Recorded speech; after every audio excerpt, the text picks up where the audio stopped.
Hey guys, do subscribe our YouTube channel and press the bell button to never miss any update from Radio Udan.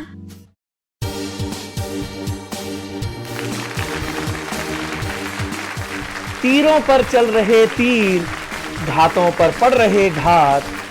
तीरों पर चल रहे तीर, घातों पर चल रहे घात। विचारों और तर्कों का समर है ये, विचारों और तर्कों का समर है ये, न समझो इसे मामूली सी बात।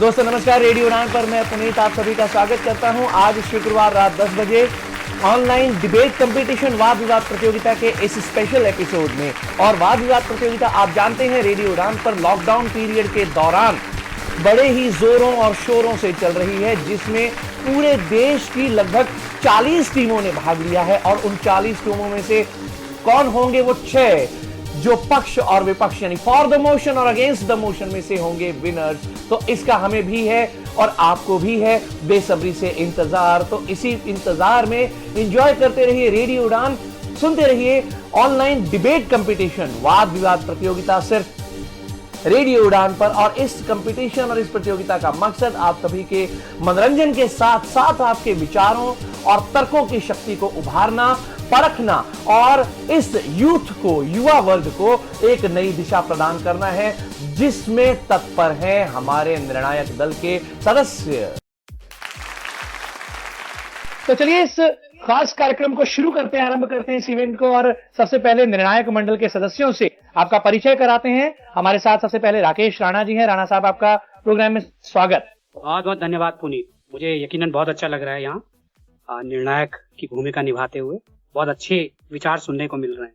और निर्णायक मंडल के दूसरे सदस्यों में हमारे साथ हैं सुभाष चंद्र वर्मा जी। वर्मा साहब, आपका भी स्वागत। बहुत बहुत धन्यवाद पुनीत। और एक बात मैं स्पष्ट कर दूं कि पहले भी मेरी दिल की धड़कनें बढ़ी होती थी और अब भी बढ़ी हुई हैं। पहले इसलिए बढ़ी होती थी कि मैं प्रतियोगी था, अब इसलिए बढ़ी हुई है कि मैं निर्णायक हूं। और इस टेंशन में कि किसी के साथ अन्याय ना हो, मेरा प्रयास रहेगा कि सर्वाधिक उत्कृष्ट वक्ता चुनने में मेरी पूरी भूमिका हो। इस वजह से मेरी धड़कनें बढ़ी हुई हैं, क्योंकि निर्णायक की भूमिका बहुत जटिल होती है। कई सारे लोग होते हैं, उनमें से कोई श्रेष्ठ चुनना होता है। और मैं एक बात बता दूं, सारे प्रतिभागी श्रेष्ठ होते हैं, किंतु उस दिन और उस समय कौन श्रेष्ठता प्रदर्शित करता है, यही चुनना होता है। बिल्कुल सच बात है आपकी, और ये कार्य बहुत कठिन है अपने हिसाब से। दानिश महाजन जी हमारे साथ है। दानिश जी, आपका भी स्वागत। बहुत बहुत शुक्रिया पुनीत, बहुत मजा आ रहा है। और यकीनन जैसे सबने कहा कि एक चैलेंज है हम लोगों के सामने, और उम्मीद है ईश्वर की कृपा से जो भी होगा अच्छा ही होगा। अच्छा, सभी निर्णायक मंडल के सदस्य हमारे साथ उपस्थित हैं। एक मजे की बात आपको बताता हूँ, उड़ान आइडल में दानिश एंकर होते हैं और हम निर्णायक होते हैं, और इस बार हम एंकर है, दानिश निर्णायक मंडल में है। तो ये भी एक बड़े मजे की चीज हो रही है, ये रेडियो उड़ान की विविधता है। तो चलिए इवेंट को, इस कार्यक्रम को शुरू करते हैं, अपने प्रतिभागियों की ओर बढ़ते हैं बिना वक्त गवाए। सबसे पहले कोरोना वायरस चीन देश की साजिश विषय के पक्ष में अपने विचार रखने आ रहे हैं सुरेंद्र सिंह पंडवार।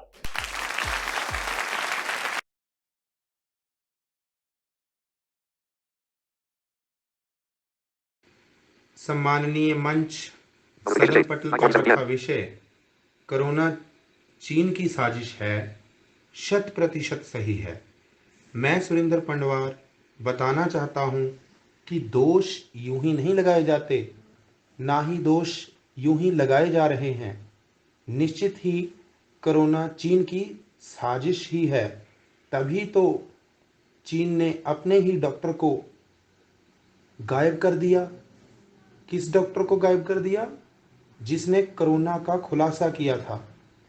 चीन का समय रहते अन्य देशों को कोरोना की जानकारी ना देना क्या दर्शाता है कि निश्चित ही चीन कोरोना को लेकर वैश्विक स्तर पर महामारी फैलाने के लिए बड़ी साजिश कर रहा है।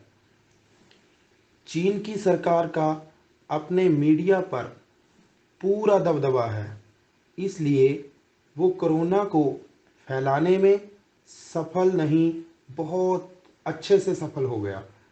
अगर जरा सी खबर भी बाहर निकल जाती तो मैं दावे से कह सकता हूं सभी देशों की स्वास्थ्य सेवाएं इतनी कमज़ोर नहीं हो सकती हैं कि कोरोना वैश्विक महामारी बन जाता। निश्चित ही ये चीन ने साजिश के तहत फैलाया है। अध्यक्ष जी, हद तो ये हो जाती है कि चीन ने विश्व स्वास्थ्य संगठन को फंड देकर अपने पक्ष में बयानबाजी करने को कहा है, ताकि किसी का सीधा शक चीन पर ना जाए।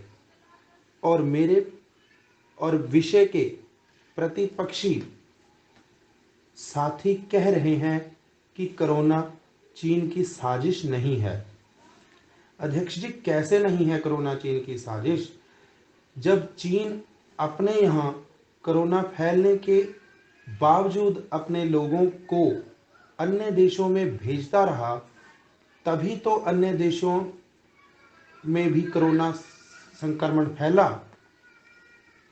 हवा में तो कोरोना 2 मीटर की दूरी भी तय नहीं करता। किसने कहा था चीन को जैविक अस्त्र बनाने को? आखिर परमाणु तक उसके पास था, परंतु नहीं, ये साजिश घड़नी थी, वैश्विक महामारी फैलानी थी और कोरोना फैलाना था। चीन ने अपने महज एक शहर को ही कोरोना से संक्रमित होने दिया।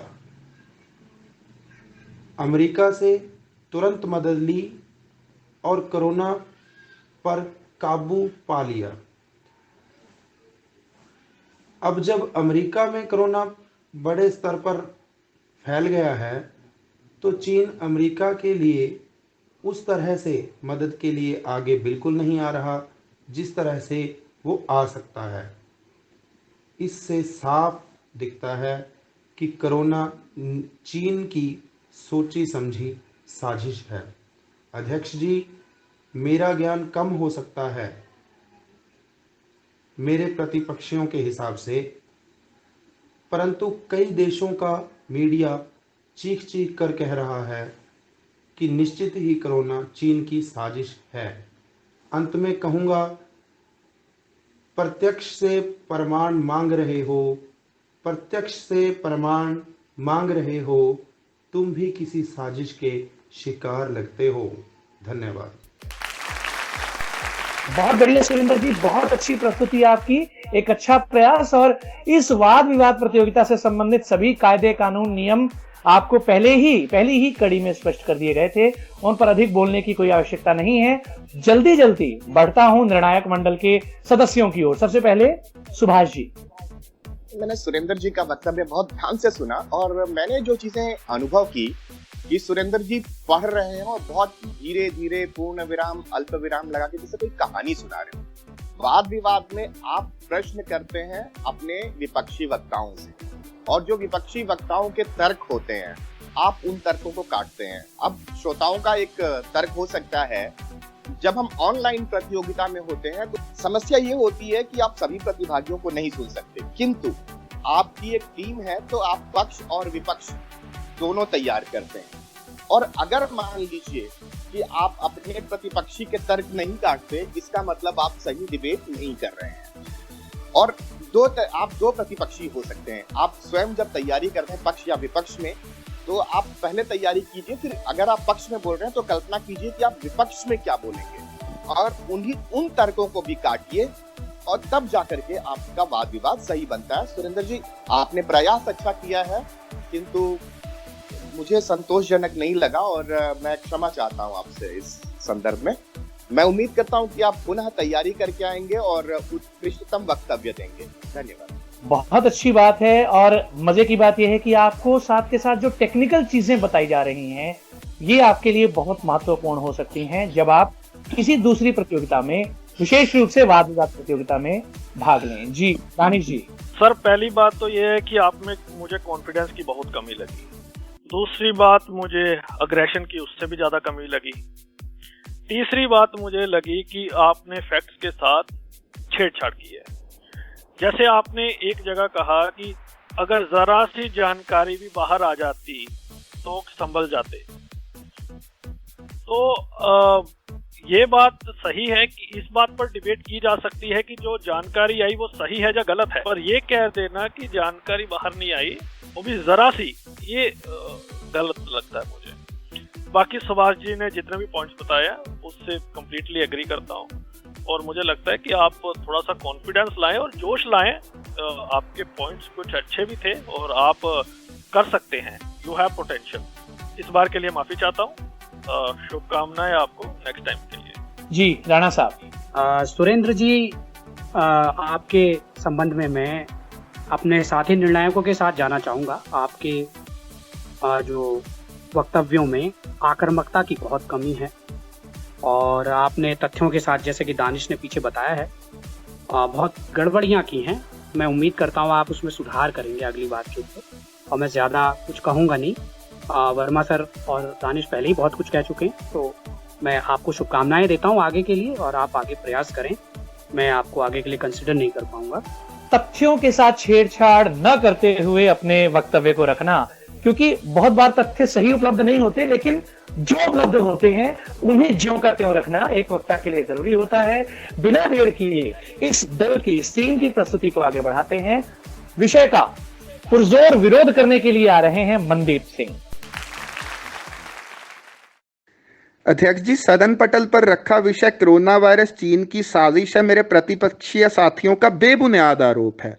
अध्यक्ष जी, एक दूसरे पर दोषारोपण किया जा रहा है। कोई कहता है कि चीन की सी फूड मार्केट से आ गया, कोई कहता है कि 5G को उतारने के लिए इस वायरस को छोड़ दिया गया, और कोई कहता है कि चीन की जो लैब है वहां पे कोई खोज चल रही थी, कोई जैविक या कोई बायो वेपन बनाया जा रहा था, और तरह तरह के कयास लगाए जाते हैं। प्रत्येक देश एक दूसरे पे दोषारोपण भी करता चलता है, और अपनी राजनीति को चमकाने के लिए, लोगों को मुद्दों से भटकाने के लिए यह सारा खेल किया जाता है। हमारे डोनाल्ड ट्रंप साहब तरह तरह के बयान देते हैं, अपना ही कभी बयान देते हैं कि चीन से ये वायरस आया है, चाइनीज वायरस है, कभी उसी दिए हुए अपने बयान से वो पलट जाते हैं। तो ये सारा खेल किया जाता है अपनी विफलताओं को छुपाने के लिए। अनेकों देश एक दूसरे पे दोषारोपण करते चलते हैं और एक दूसरे के सर ठीकरा फोड़ते चलते हैं इसका। लेकिन उसके विपरीत जिन लोगों ने, जिन देशों ने अच्छा काम किया, उनकी सफलताओं को छुपाने के लिए और अपनी विफलताओं को दबाने के लिए ये सारा खेल किया जाता है। अध्यक्ष जी, बताना चाहूंगा, कुछ तथ्य आपसे साझा करना चाहूंगा मैं यहाँ पर। विश्व स्वास्थ्य संगठन ने जब पहला केस आया था 30 जनवरी को, तभी आगाह कर दिया था। लेकिन तब जो है हमारे डोनाल्ड ट्रंप साहब कहते हैं कि कोरोना वायरस जैसी कोई चीज ही नहीं है, लॉकडाउन समय रहते नहीं किया जाता। लेकिन जब लाखों करोड़ों लोगों की जानें चली जाती हैं, जब लोगों को मुद्दों से भटका दिया जाता है, सारा ध्यान कोरोना वायरस पर केंद्रित कर दिया जाता है, तब फिर एक विलन ढूंढा जाता है, चीन। अध्यक्ष जी, ऐसा इसलिए किया जाता है ताकि अमेरिका के बदले में जो आज उसके बराबर खड़ा आकर चीन एक अच्छी अर्थव्यवस्था बनकर उसको टक्कर दे रहा था, उस खेल को भी रोका जा सके और चीन के साथ विभिन्न देशों को व्यापार करने से रोका जा सके। लेकिन अफसोस कि यह साजिश भी कामयाब नहीं हुई। जब कामयाब नहीं हुई तो वही डोनाल्ड ट्रंप साहब चीन के साथ दोस्ती की बात करने लगते हैं और यह कहने लगते हैं कि यह कोई चीन का वायरस नहीं है, हम सब देशों को मिलजुल कर इसका मुकाबला करना पड़ेगा। अध्यक्ष जी, हाथ मिलाने, गले पड़ने और चूमने की संस्कृति कोई आज की तो है नहीं, यह तो बहुत पुरानी है। लेकिन तर्क दिया जा रहा है कि लोग जाकर के गले मिलने लगे, तो यह भी बड़ा हास्यास्पद है। अध्यक्ष जी, बहुराष्ट्रीय कंपनियों के चलते और जो है स्वतंत्र मुक्त व्यापार के चलते लोग यहाँ से वहाँ पलायन करते रहते हैं। रोज इतनी सारी हवाई उड़ानें जाती हैं, तो ऐसा तो नहीं है कि चीन ने आज ही लोग फैला दिए और आज से पहले कभी लोग चीन से बाहर गए नहीं थे या फिर कोई चीन में आया नहीं था, विभिन्न देशों में लोगों का आना जाना नहीं हुआ। तो यह भी खेल है, और इस खेल को, इस झूठी साजिश को जो साबित करने का प्रयास किया जाता है मीडिया पर एकाधिकार करके, इलेक्ट्रॉनिक और प्रिंट मीडिया के माध्यम से, अध्यक्ष जी, खेल यह किया गया कि झूठ को अप्रमाणित ढंग से बिना किसी तथ्य के चलाया गया। और एक डॉक्टर की भी बात की जाती है कि डॉक्टर कोई गायब कर दिया गया, लेकिन कोई ग्राउंड से जाके कोई पत्रकार रिपोर्ट नहीं लेकर के आता है। कुतर्कों के आधार पे बातों को प्रमाणित करने का प्रयास किया जाता है। मुझे लगता है कि बिल्कुल ही यह निंदनीय है और बड़ा खेद का विषय है। विभिन्न देश अपनी जो सफलताएं हैं जब वो बताने का प्रयास करते हैं, जिन्होंने अच्छा काम किया, तो उनकी सफलताओं को दबाने के लिए और जो तैयारियां खुद नहीं की गई और कोरोना वायरस के राजनीति उसके नाम पर जो की गई, उस सारे खेल को जारी रखने के लिए ये जानबूझ के किया जाता है कि उन देशों को विलन घोषित कर दिया जाए और अपनी तैयारियों, अपनी नाकामियों को छुपाने के लिए लोगों को भ्रमित कर दिया जाए और चीन की साजिश साबित कर दिया जाए। अध्यक्ष जी, हाल फिलहाल हमारे भारत के जिस एक चैनल पे सर्वोच्च न्यायालय में केस हुआ है, जो कभी नोट में चिप होने का दावा करता था, वो बड़े ही जोर शोर से इस थ्योरी को चला रहा है, बिना कोई ग्राउंड से, कोई जमीन से कोई रिपोर्ट लाए, बस कुतर्कों के आधार पे बातें कही जा रही हैं। सोशल मीडिया के माध्यम से इतनी सारी बातें फैलाई जा रही हैं और साबित करने का प्रयास किया जा रहा है बिना किसी रिपोर्ट के कि चीन के द्वारा यह साजिश की गई है। मुझे लगता है अध्यक्ष जी कि यह मेरे प्रतिपक्षीय साथियों का बेबुनियाद आरोप ही नहीं, एक सोची समझी साजिश और रणनीति है और अपनी राजनीति को चमकाने के लिए, दोबारा से सत्ता में आने के लिए और कुर्सी को बचाए रखने के लिए डोनाल्ड ट्रंप साहब पूरी दुनिया में एक इस तरह का फजूल, एक फर्जी विमर्श खड़ा करते हैं जिसके माध्यम से चीन की साजिश का जो बात को प्रचारित प्रसारित करने का यह खेल किया जाता है, यह बहुत ही हैरत अंगेज है। इसलिए मैं विषय के पक्ष की पुरजोर उसका विरोध करते हुए, उसकी खिलाफत करते हुए कहना चाहूंगा कि निस्संदेह यह बेबुनियाद आरोप है। कोरोना वायरस चीन की साजिश नहीं है, अपितु एक इस तरह की वैश्विक महामारी है जिस तरह की वैश्विक महामारियों से हम पहले भी गुजर चुके हैं। ऐसा नहीं है कि आज पहली बार कोई वैश्विक महामारी आई है। धन्यवाद। बहुत अच्छा मनदीप, आपकी आक्रामकता, जोश और आपके तथ्यों के बिना पर मैं कम से कम अपनी ओर से ये कह सकता हूं कि कम से कम निर्णायक मंडल के सदस्य आपको प्रतीक्षा सूची में तो अवश्य रखेंगे। जी दानिश जी। मनदीप, पहले तो मुबारकबाद, बहुत अच्छी प्रेजेंटेशन थी। आपने अट्रैक्ट किया अपनी बातों से, सुनने में मजा आ रहा था, दिल कर रहा था कि आपको सुने और सुने। दो तीन चीजें मैं कहना चाहता हूँ। नंबर एक, तो मुझे एक दो जगह लगा कि आपको कुछ ऐसे शब्द हैं जिनको प्रोनाउंस करने में दिक्कत आ रही है, तो शायद इसलिए भी हो रहा था क्योंकि आप एक फ्लो में बोल रहे थे, तो कई बार हो जाता है, कोई इतनी बड़ी बात नहीं है। दूसरी बात, मुझे लगा कि कंटेंट आपका और स्ट्रॉन्ग हो सकता था। कई जगह आपने बातों को रिपीट किया है, तो मुझे लगता है कि आपका कंटेंट जो है वो और पावरफुल हो सकता था। बाकी पंजाब से हैं आप भी, हम भी, तो कोरोना, CORONA, तो पंजाब में जैसे हम कोरोना ऐसे प्रोनाउंस चल रहा है लोगों के बीच में, तो आपकी डिबेट में भी वो कोरोना शब्द है, उसका सही आपने प्रोनाउंस नहीं किया। तो लेकिन आप इन हैं, आप अंडर कंसिडरेशन है, आपको बहुत बहुत मुबारकबाद।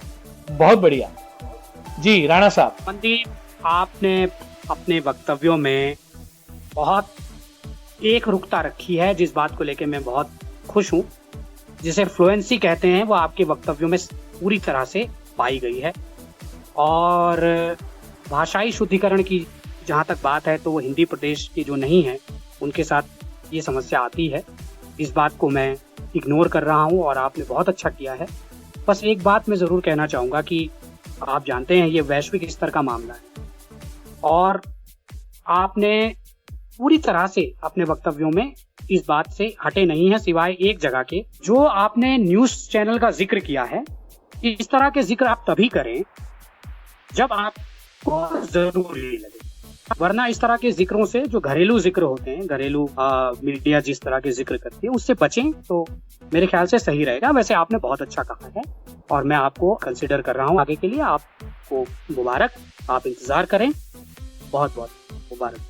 मैं राणा साहब की बात से बिल्कुल सहमत हूँ, और क्योंकि मुझे लगता है कि जो आपने चिप वाला एग्जांपल दिया, नोटो वाला, वो बिल्कुल गैर जरूरी था इस मौके पे। हमारा सब्जेक्ट अलग है और हम पूरी इंटरनेशनल टॉपिक पे डिबेट करें, हालांकि भारत उसका एक पार्ट है, लेकिन भारत में मीडिया क्या कर रही है, ये बात आपकी सही है कि अगर आप कोरोना पे ही भारत की रिपोर्टिंग का जिक्र करते तो भी एक बार के लिए वो बिल्कुल सही होता। लेकिन जो चीप वाली एग्जांपल है, मनदीप जी, अगर हम ऐसे एग्जांपल्स ढूंढने लगेंगे तो हमें सैकड़ों ऐसे एग्जांपल्स मिल जाएंगे। रोज ऐसी कई एग्जांपल्स आती हैं। तो क्योंकि आप एक बहुत अच्छे वक्ता हैं, तो कोशिश यही करें कि जो भी टॉपिक आपको दिया जाए उससे भटके ना आप। बिल्कुल। सुभाष जी। मनदीप जी, मैं वो बातें बताना चाहूंगा जो मेरे दोनों मित्रों ने नहीं बताई। सबसे पहले तो मुझे ये लग रहा था कि जब आप बोल रहे थे तो कहीं आप घबरा गए हैं।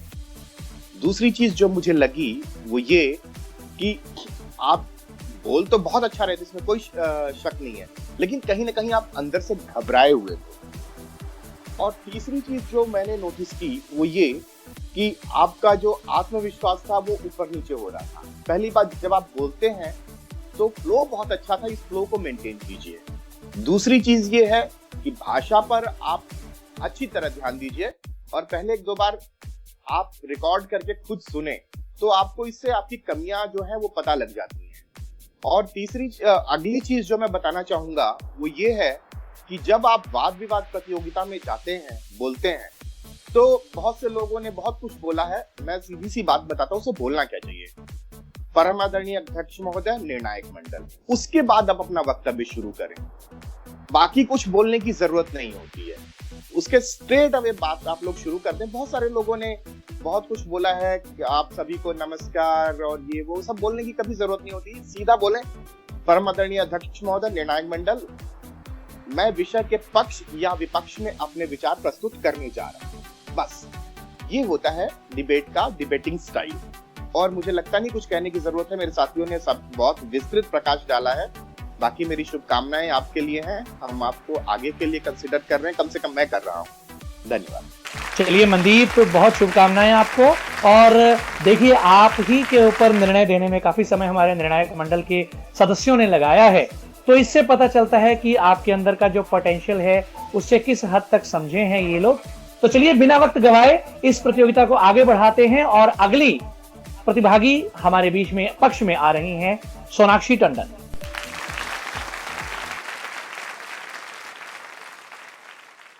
Where millions are getting affected and over 100,000 have already died, COVID-19 is becoming an unstoppable killer. The virus has ravished nations, devastated economies, and has turned bustling cities into ghost towns. Hello everyone, this is Sonakshi Tandon. Today I am going to show you all how and why the virus which originated in Wuhan has become a nightmare for the whole world but a blessing for China. But how? How China was able to do it? Let me throw some light on the recent past. According to CBC News, 3 scientists were arrested in Canada for stealing the samples and research work of Nipah virus from National Microbiology Lab of Canada, which is similar in various aspects to coronavirus. And the irony is one of the scientists was directly linked to Wuhan Research Lab in China. According to a research paper by HSE, the virus can easily be weaponized, which can be deadly for the whole world. According to another research by Delhi University and IIT Delhi, the protein sequence of this virus has also been modified by insertion of HIV virus. Even if it got spread through the wet market of China, a report of BBC News claims that the cases of this virus started coming way back in October 2019. But Chinese authorities never tried to control the situation and never informed WHO on time, who further delayed the announcements of pandemic. Due to all of this, we are facing a global war-like situation. Now comes the question of how China is going to benefit from this. In a world where stock market of each and every country is down and crumbling, China is the only one which is leading. The country, which was a developing nation 1 or 2 decades ago, has now become a regional power. But their hunger for establishing influence over other countries and becoming only global power in the world still prevails. Hence, they are purchasing a high record number of shares in other countries to increase its dominance over them, which has led various European countries to introduce laws to restrict foreign investments to a certain limit. Not only this, they have also adopted a very good strategy of blaming US for the current situation of the spread of this virus, which also helps them in their personal rivalry against US to become the only superpower. China is also exporting billions of masks and sanitizers to increase their soft power. Besides this, in the unofficial emergency meeting of G20 group, China consistently tried to convince other countries to remove tariffs, which will ultimately lead to flooding the market with their cheaply priced goods. All this shows that only a single country is able to benefit from the current COVID 19 scenario. So, we can definitely say that there are lots of questions that one needs to answer, or there are lots of questions which answer themselves. Thank you. बहुत बढ़िया सोनाक्षी, बहुत अच्छी प्रस्तुति आपकी। अब देखते हैं कि निर्णायक मंडल के सदस्यों का आपके प्रति क्या रवैया रहता है। सबसे पहले इस बार राणा साहब। सोनाक्षी की मैं बहुत ज़्यादा तारीफ करना चाहूँगा, जिस प्रकार से उन्होंने अपने वक्तव्य को रखा है। बिल्कुल फ्लुएंटली बोली हैं और बहुत अच्छे से जितने भी तर्क पक्ष में दिए जा सकते थे इसके कि चाइना की साजिश है ये, उन्होंने पूरी तरह से इसको पक्ष में अपने तर्क दिए हैं। और मैं चाहूँगा कि आप इस तरह से तैयारी करें आगे, और मैं आपको आगे के लिए कंसिडर कर रहा हूँ। बहुत बढ़िया सोनाक्षी जी, पहले ही इतने सकारात्मक आपके लिए विचार प्रस्तुत किए राणा साहब ने। जी दानिश जी। सोनाक्षी जी, बहुत एंटरटेनिंग, इंफॉर्मेटिव आपकी बातें थी, और सबसे अच्छी बात थी कि आपने आपके जो फैक्ट्स है आपने उसके सोर्स बताए हैं, और बहुत ही जबरदस्त आपकी प्रेजेंटेशन है।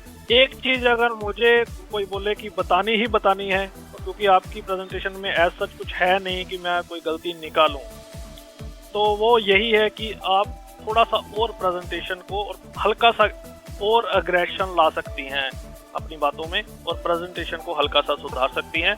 अदरवाइज जो आपकी परफॉर्मेंस थी वो माइंड ब्लोइंग थी, जबरदस्त, फंटास्टिक, फंटेबुलस। ये तो वही बात हो गई कि अंग्रेजी का पेपर है तो कहीं ना कहीं मार्क्स काटने हैं, पूरे नंबर नहीं देने हैं। Subhash ji. Sonakshi, I'm very pleased to have seen your performance. Though there had been certain grammatical errors, yet it could easily be ignored, not a problem. What you lacked was questioning ability. You tried to lay emphasis on questioning the opposition. The content was very good, data was very good. You have emphasized and tried to substantiate your logics with evidences. That fascinated me quite a lot. My best wishes are always there for you to become a good debater. If you bring about the desired changes as has been recommended, I personally assume that you could be a very good debater. I'm considering you for the same. Thank you so much for your brilliant performance. Excellent, very good, बहुत बढ़िया सोनाक्षी जी, बहुत ही अच्छे compliments आपको दिए गए हैं। मैं comments का इस्तेमाल नहीं करूंगा, कॉम्प्लीमेंट्स आपको दिए गए हैं, बहुत जबरदस्त। बिना देर किए आगे बढ़ते हैं। आ रही हैं विषय के पुरजोर विरोध में, against the motion, Diksha Tandon.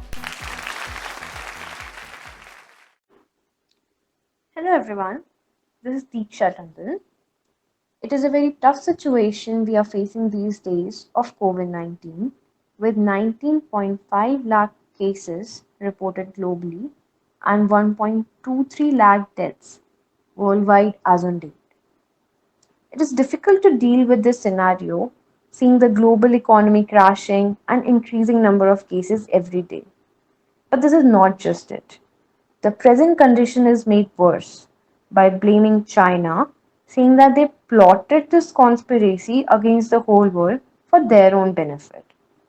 I fail to understand one thing. How much difficult is it for people to accept the thing as such? It is like there will always be a catch.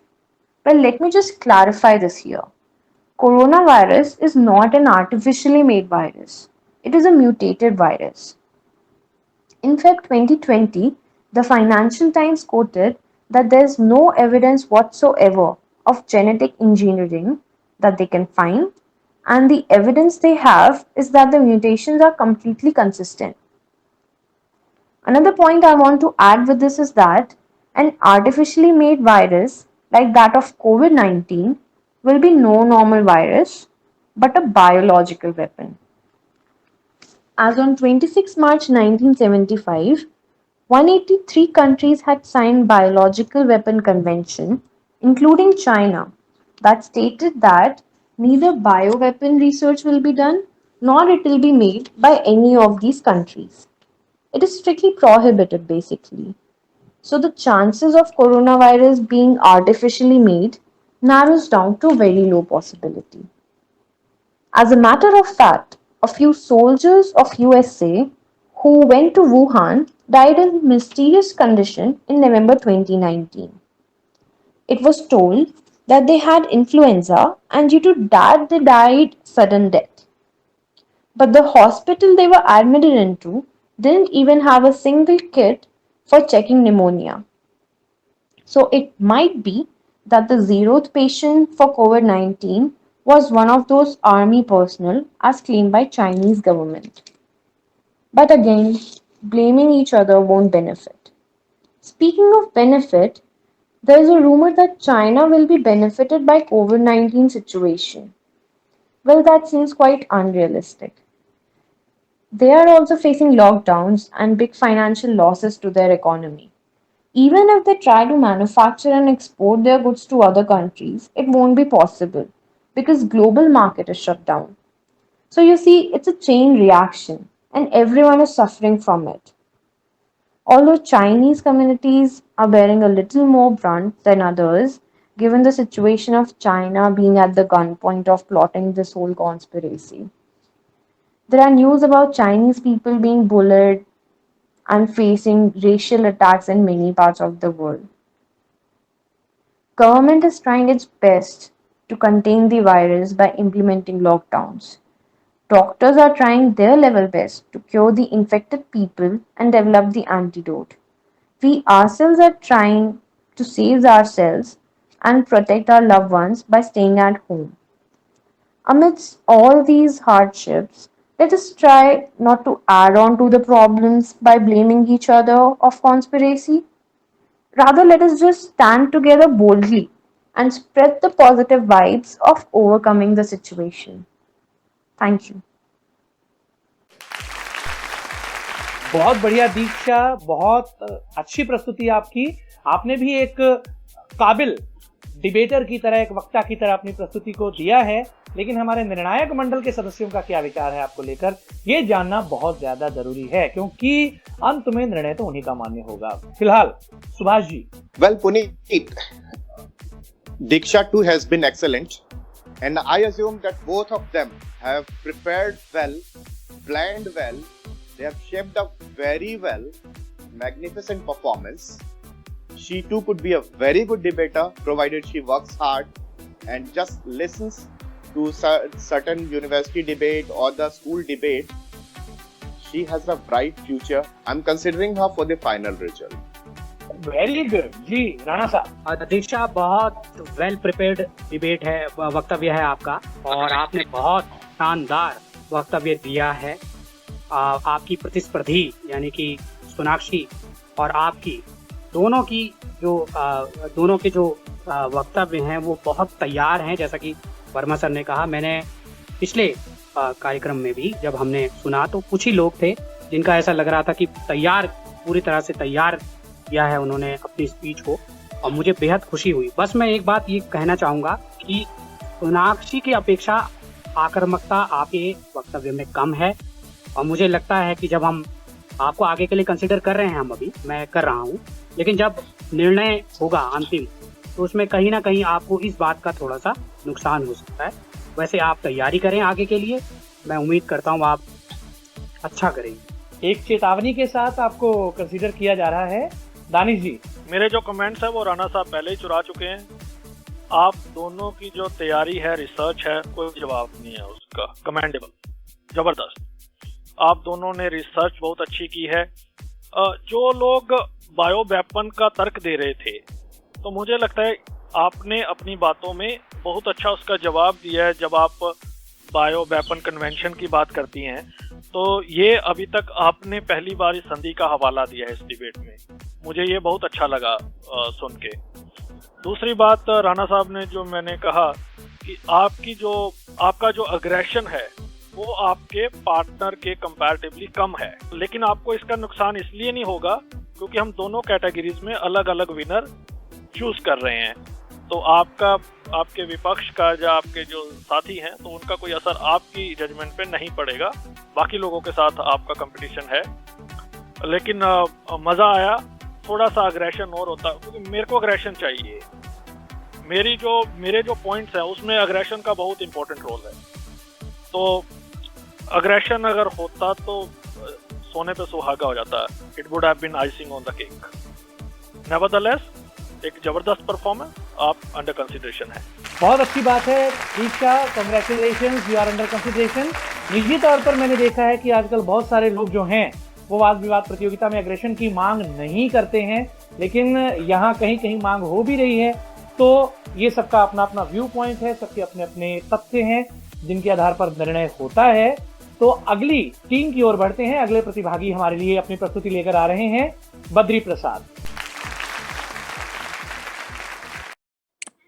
नमस्कार radio उड़ान, मैं बद्री प्रसाद मोहाली पंजाब से। आज का विषय corona virus चीन की साजिश है या नहीं के पक्ष में विचार रख रहा हूं कि कोरोना वायरस चीन की साजिश है। विश्व भर की महान शक्ति बनने की होड़ में मौत बांटता हुआ चीन। जी हां अध्यक्ष जी, कोरोना वायरस की साजिश करता हुआ चीन। महोदय जी, एक तरफ चीन अमेरिका पर दोष लगाता है कि यह बीमारी अमेरिका ने खेलों के दौरान फैलाई है, जबकि दूसरी तरफ अपने ही डॉक्टर को रातों रात गायब कर देता है। यह साजिश नहीं है तो और क्या है? अपनी ही एक लैब में खोज करता है, कोई बायो वेपन बनाने का प्रयास करता है और फिर वुहान शहर के चंद लोगों को मौत के घाट उतार कर और उन्हीं लोगों में से कुछ लोगों को बाहर भेजकर और चंद लोगों की बलि देकर विश्व भर में इस वैश्विक महामारी को फैला देता है और रातों रात एक ताकतवर अर्थव्यवस्था बनकर सामने दिखाई देता है। यह साजिश नहीं है तो और क्या है? महोदय जी, यह साजिश ही है। मैं आपको उदाहरणतः समझाता हूं। नंबर 1, वुहान चीन का विकसित राज्य ना होकर विकासशील राज्य है। वहां की आबादी लगभग मध्यम वर्ग से आती है। यहां से बीजिंग शहर की दूरी लगभग 575 किलोमीटर है और शंघाई, जिसे चीन की आर्थिक राजधानी भी माना जाता है, यह कोरोना वायरस यहां तक नहीं पहुंचता। जबकि America, Bharat, Italy, France, Iran आदि देशों को यह अपनी चपेट में ले लेता है। यह साजिश नहीं है तो और क्या है? श्रीमान जी, मेरा दूसरा तथ्य यह है कि जब दुनिया भर की अर्थव्यवस्था कमजोर पड़ रही है, तभी रातों रात चाइना की अर्थव्यवस्था कैसे बढ़ जाती है? यह साजिश के तहत ही तो आता है। मेरा अगला तथ्य यह है कि दुनिया भर को चीन से तीसरे विश्व युद्ध का खतरा क्यों मंडरा रहा है? महोदय जी, क्योंकि चाइना ने अपनी सीमाओं पर जहाजी बेड़ें लगा ली हैं, बड़ी बड़ी तोपें तैयार कर ली हैं, टैंक लगा दिए हैं। यह सब देखकर दूसरे देश भी जापान तथा ताइवान के साथ साथ अन्य कई देश अपनी सुरक्षा के लिए अपनी सीमाओं पर टैंक तैनात कर रहे हैं। यह सब तीसरे विश्व युद्ध की ओर ही तो संकेत कर रहा है। महोदय जी, जब सभी देशों की अर्थव्यवस्था कमजोर हो गई है और सभी देश अपने देश के लोगों की सुरक्षा एवं बचाव की सहायता में लगे हुए हैं, तब चाइना सीमाओं पर हथियार तैनात कर कर क्या जाहिर करना चाहता है? महोदय जी, यह किसी देश पर हमला करना चाहता है। इसका इशारा यही है कि वह इस घड़ी का भरपूर फायदा उठाना चाहता है और यह नाजायज फायदा उठाकर किसी न किसी देश पर हमला करना चाहता है। क्या यह साजिश नहीं है? मेरा अगला तथ्य यह है कि चीन दोबारा 1 करोड़ वेंटिलेटर बनाने का लक्ष्य रखा गया। महोदय जी, इतने कम समय में किसी भी देश के लिए यह संभव ही नहीं है। वेंटिलेटर, मास्क, सैनिटाइजर, सस्ती टेस्टिंग किट मुहैया कराना, विश्व भर को दवाइयां आदि का अधिक मात्रा में व्यापार करना, क्या यह साजिश नहीं है? अपनी अर्थव्यवस्था को बढ़ाने के लिए यह सब किया जा रहा है। इससे यह स्पष्ट होता है कि चीन ने पहले से ही इसकी तैयारी कर रखी थी। अपने मित्र देशों को हर प्रकार की सहायता पहुंचाना, उन्हें बीमारी से बचाना, ये सब साजिश के तहत ही आता है। श्रीमान जी, मैं अंत में यही कहना चाहूँगा कि सभी अपने घर में सुरक्षित रहें, सेफ रहें, सैनिटाइजर से हाथ धोते रहें या फिर साबुन का प्रयोग करें और स्वस्थ रहें, मस्त रहें। धन्यवाद। बहुत अच्छा प्रयास आपका बद्री प्रसाद, लेकिन आपके वक्तव्य के प्रति जो अंतिम निर्णय होगा वो निर्णायक मंडल के सदस्यों का ही होगा। तो जी वर्मा साहब। पुनीत, बद्री प्रसाद जी ने बोला अच्छा है, लेकिन मुझे लगता है कि सुधार की बहुत गुंजाइश है। पहली बात तो कई बार इन्होंने कई सारी चीजें रिपीट की हैं और डिबेटिंग स्टाइल जो होता है वो मैच नहीं कर रहा है। इवन देन परफॉर्मेंस ठीक है, संतोषजनक है। मैं इन्हें कंसिडर कर रहा हूँ। राणा साहब। पुनीत, मैं वर्मा सर के साथ जाऊंगा। इन्होंने बहुत अच्छे से बताया है कि चीजें रिपीटेड हैं जरूर, और बद्री ने बहुत अच्छा बोला है, बहुत ज्यादा, थोड़ा जोर से बोला है, लेकिन कोई बात नहीं। ये डिबेट में जब आप आक्रामक होते हैं तो आवाज थोड़ी तेज हो जाती है, जैसे पिछले कार्यक्रम में हमने सुना अंकित को। तो बद्री ने कुछ चीजें रिपीटेड की हैं, लेकिन जो पक्ष के जो तर्क होते हैं, जितने भी तर्क अभी सब जगह घूम रहे हैं चाइना के खिलाफ कि उनकी साजिश है, उन्होंने बहुत अच्छी तरीके से रखे हैं। थोड़ा अटके नहीं अगर अपने वक्तव्यों में और चीजों को फ्लुएंटली बोले तो ज्यादा अच्छा रहेगा। मैं आपको आगे के लिए कंसीडर कर रहा हूँ। चलिए, अब तक आप कंसीडरेशन लिस्ट में हैं। दानिश जी। पुनीत जी, मुझे तो पहले ये नहीं समझ आ रहा मैं बद्री जी पे कमेंट करूं या अपने कोलीग्स पे कमेंट करूं। मुझे ये नहीं समझ आ रहा। सुभाष जी कह रहे हैं कि प्रेजेंटेशन में अभी कमी है, बिगनिंग में कमी है, चिल्ला रहे हैं। राणा साहब कह रहे हैं अटक रहे हैं।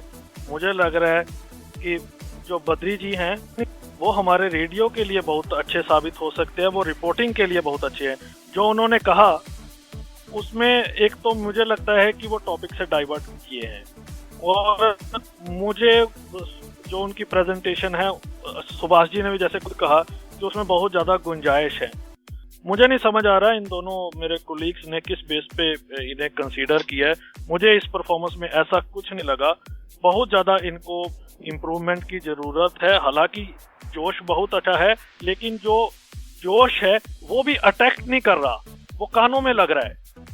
तो मुझे नहीं समझ आता। मैं तो अंडर कंसिडरेशन में नहीं रख रहा इनको, और मुझे नहीं समझ आया अपने दोनों कोलीग्स की बात। मैं माफी चाहता हूँ, मैं कुछ पूछना चाहता हूँ आपसे। आप अगर चाहें तो 2-3 इनके जो इन्होंने भटकाव जो कह रहे हैं आपकी अपने वक्तव्यों में भटके हैं, उन पे थोड़ा सा प्रकाश डाल देते तो हमको भी समझ आता कि हमसे कहाँ गलती हुई है। नहीं दानिश, जो चीजें आपने पॉइंट आउट की मैं उससे इनकार नहीं करता, लेकिन मैंने जो कंसीडर किया ये मुझे ऐसा लगा या तो ये व्यक्ति पहली दूसरी बार बोल रहा है, या फिर इसके मन में ना स्टेज फियर है, घबराहट है।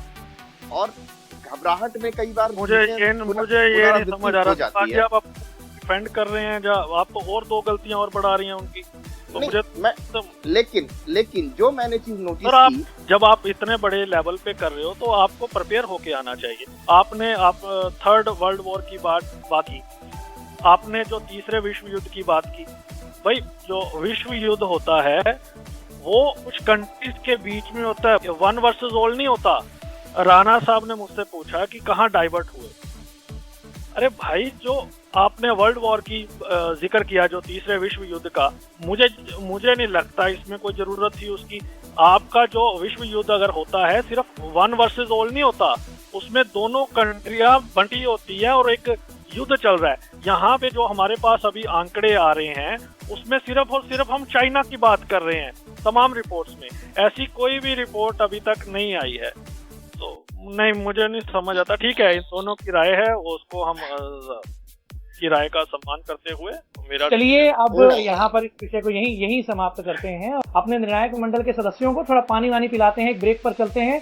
ब्रेक के बाद वापस आएंगे। प्रतियोगिता जारी है, वाद विवाद प्रतियोगिता, और यहाँ भी निर्णायक मंडल के सदस्यों के बीच विवाद होता देख हम थोड़ी देर के लिए जाते हैं, वापस आएंगे। सुनते रहिए वाद विवाद प्रतियोगिता, ओनली ऑन रेडियो उड़ान, flight of life.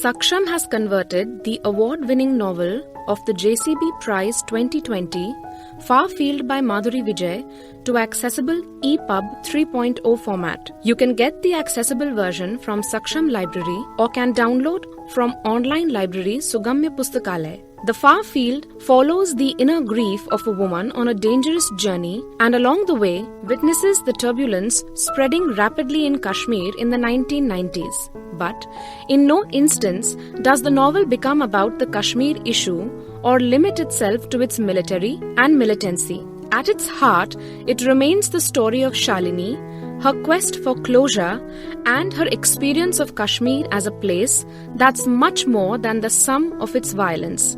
Sounds interesting, right? To read this novel, please log on to www.library.daisyindia.org. Thanks to the JCB Prize for bringing this novel into Sugamya Pustakalay. Here is the message from author of this novel, Miss Madhuri Vijay, about this initiative. It's a dream for any writer to have as broad an audience as possible, and so I'm absolutely thrilled and honored that The Far Field is being made available through this initiative. I very much hope that readers enjoy the novel and that more and more books are made available this way.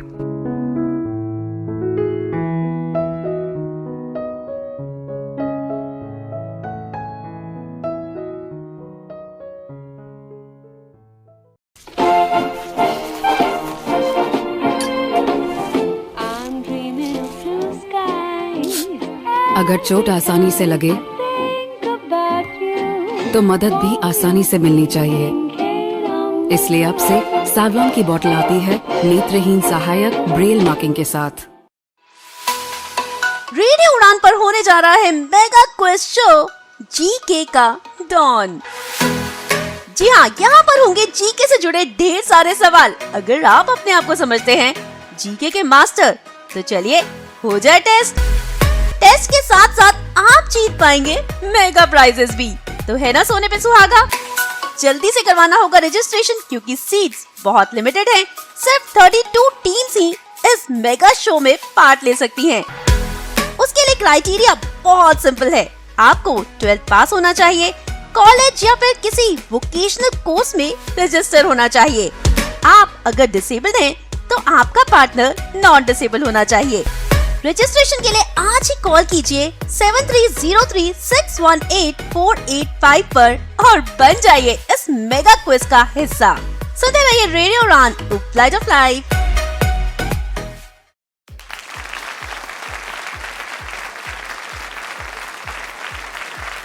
विवाद क्षमता देख हम वापस आ चुके हैं। मुझे डर लग रहा था कहीं इस लड़ाई में मैं भी मारा ना जाऊं। इस प्रतियोगिता को आगे बढ़ाते हुए रमनदीप कौर आ रही हैं विषय के विपक्ष में अपने विचार रखने के लिए।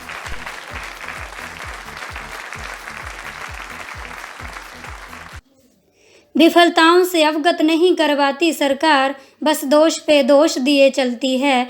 विफलताओं से अवगत नहीं करवाती सरकार, बस दोष पे दोष दिए चलती है। मगर यूं जिम्मेदारियों से भाग करके महामारियां नहीं टलती हैं। मगर यूं जिम्मेदारियों से भाग करके महामारियां नहीं टलती हैं। नमस्कार, मैं रमनदीप कौर पंजाब से। आज का जो वाद विवाद का विषय रखा गया है, क्या कोरोना वायरस चीन की साजिश है, के विपक्ष में अपने विचार व्यक्त करने जा रही हूँ। महोदय, मैं सबसे पहले आपका ध्यान इस बात की तरफ दिलाना चाहूँगी कि मेरे प्रतिपक्षी यह बात उठा रहे हैं कि चीन की अर्थव्यवस्था इस महामारी के चलते हुए भी बहुत अच्छी है, परंतु चीन ने कोरोना वायरस फैलाकर अन्य राष्ट्रों की अर्थव्यवस्था को खराब कर दिया है। तो मैं यह बात कहना चाहूँगी अपने प्रतिपक्षी को कि देखिए, यदि हम यह बात जानते हैं कि चीन की अर्थव्यवस्था बहुत अच्छी है, तो उनको यह कहकर बदनाम करना कि कोरोना वायरस उनकी साजिश है, यह सही नहीं होगा। बल्कि सही यह होगा कि हम भी उनसे कुछ सीख लें और हम भी अपने राष्ट्र की अर्थव्यवस्था को अच्छा बना सकते हैं। अगली बात महोदय मैं करना चाहूँगी अमेरिका के राष्ट्रपति डोनाल्ड ट्रंप की, जिन्होंने यह कहा कि यह तो एक चाइनीज़ वायरस है, परंतु कुछ ही समय के पश्चात वह अपने इस बयान से बदल भी गए। तो इस बात से सिद्ध होता है कि उनके पास भी इस बात का कोई प्रमाण नहीं है कि कोरोना वायरस चीन की साजिश है। अगली बात महोदय, मैं यहाँ पे आपको बताना चाहूँगी कि पाकिस्तान में शिया मुसलमानों को बदनाम किया जा रहा है और पंजाब में जो विदेशी आए हुए हैं उनको भी बदनाम किया जा रहा है। तो हम सभी यह बात अच्छे से जानते हैं कि पंजाब में सभी विदेशी जो हैं वो चीन से तो नहीं आए होंगे। तो इसीलिए इस दलील से भी यह बात सिद्ध होती है कि कोरोना वायरस चीन की साजिश नहीं है। अगली बात मैं करना चाहूँगी महोदय, जो मेरे प्रतिपक्षी कहते हैं कि कोरोना वायरस फैलाकर चीन तीसरे विश्व युद्ध की तैयारी कर रहा है, क्योंकि उन्होंने अपनी सीमाओं पर सेना भी तैनात कर दी है और वह हथियार भी बना रहा था। तो मैं यह बात कहना चाहूँगी कि यह कोई नई बात नहीं है। प्रत्येक राष्ट्र अपनी सुरक्षा के लिए अपनी सीमाओं पर सेना भी तैनात करता है और हथियार खरीदता भी है और स्वयं बनाता भी है। अगली बात मेरे प्रतिपक्षी यह उठा सकते हैं कि चीन ने इस महामारी पर सबसे पहले नियंत्रण पा लिया और अपने मित्र देश उत्तर कोरिया पर इसका प्रभाव भी इतना ज़्यादा नहीं पड़ने दिया। तो मैं यहाँ कहना चाहती हूँ कि चीन ने ही नहीं, जर्मनी ने भी इस महामारी को बहुत अच्छे से काबू किया है। तो हमें इन तीनों देशों से ही सीखकर अपने अपने राष्ट्रों में, अमेरिका, इंडिया, कोई भी हो, उन्हें भी यही करना चाहिए जो इन तीनों राष्ट्रों ने किया है। हमें भी उनकी तरह इस महामारी पर नियंत्रण पा लेना चाहिए। अगली बात, मेरे प्रतिपक्षी महोदय यह भी कह सकते हैं कि चीन जो है कोई खोज कर रहा था और गलती से उनसे यह वायरस फैल चुका है। तो मैं कहना चाहूँगी, यदि कोई खोज करते हुए गलती हो जाती है, बहुत सारे विज्ञानियों से होती है, तो इस गलती को साजिश का नाम तो नहीं देना चाहिए। अभी मेरे प्रतिपक्षी महोदय यह बात भी करेंगे कि चीन कोई हथियार बना रहा था जिसकी वजह से कोरोना वायरस नामक बीमारी फैली है। तो मैं यहाँ पूछना चाहती हूँ उनसे कि यदि चीन इस हथियार को बनाने में सफल हो जाता, क्या दुनिया का कोई भी राष्ट्र चीन से ये हथियार ना खरीदता? महोदय आप ही बताइए, क्या कोई भी राष्ट्र चीन से ये हथियार ना खरीदता? आज अगर चीन अपने इस हथियार बनाने में असफल हो गया तो हम उनको कोरोना वायरस बीमारी फैलाने के इल्ज़ाम लगाकर बदनाम कर रहे हैं। तो मुझे लगता है कि हमें चीन को बदनाम करने की बजाय अच्छे कदम उठाने चाहिए जिस तरीके से उन्होंने उठाए हैं, ना कि ये तालियां बजाने से, घंटियां खड़काने से या तो फिर दिए जलाने से कोरोना वायरस नामक महामारी को हम ख़त्म नहीं कर सकते। हम भी उस तरह ख़त्म कर सकते हैं जिस तरह चीन ने ख़त्म किया है। बहुत बहुत धन्यवाद। बहुत बढ़िया रमनदीप, अच्छा प्रयास। निर्णायक मंडल के सदस्यों की ओर उन्मुख होता हूं, देखें उनके विचार क्या हैं। शायद अब तक वो शांत हो गए होंगे।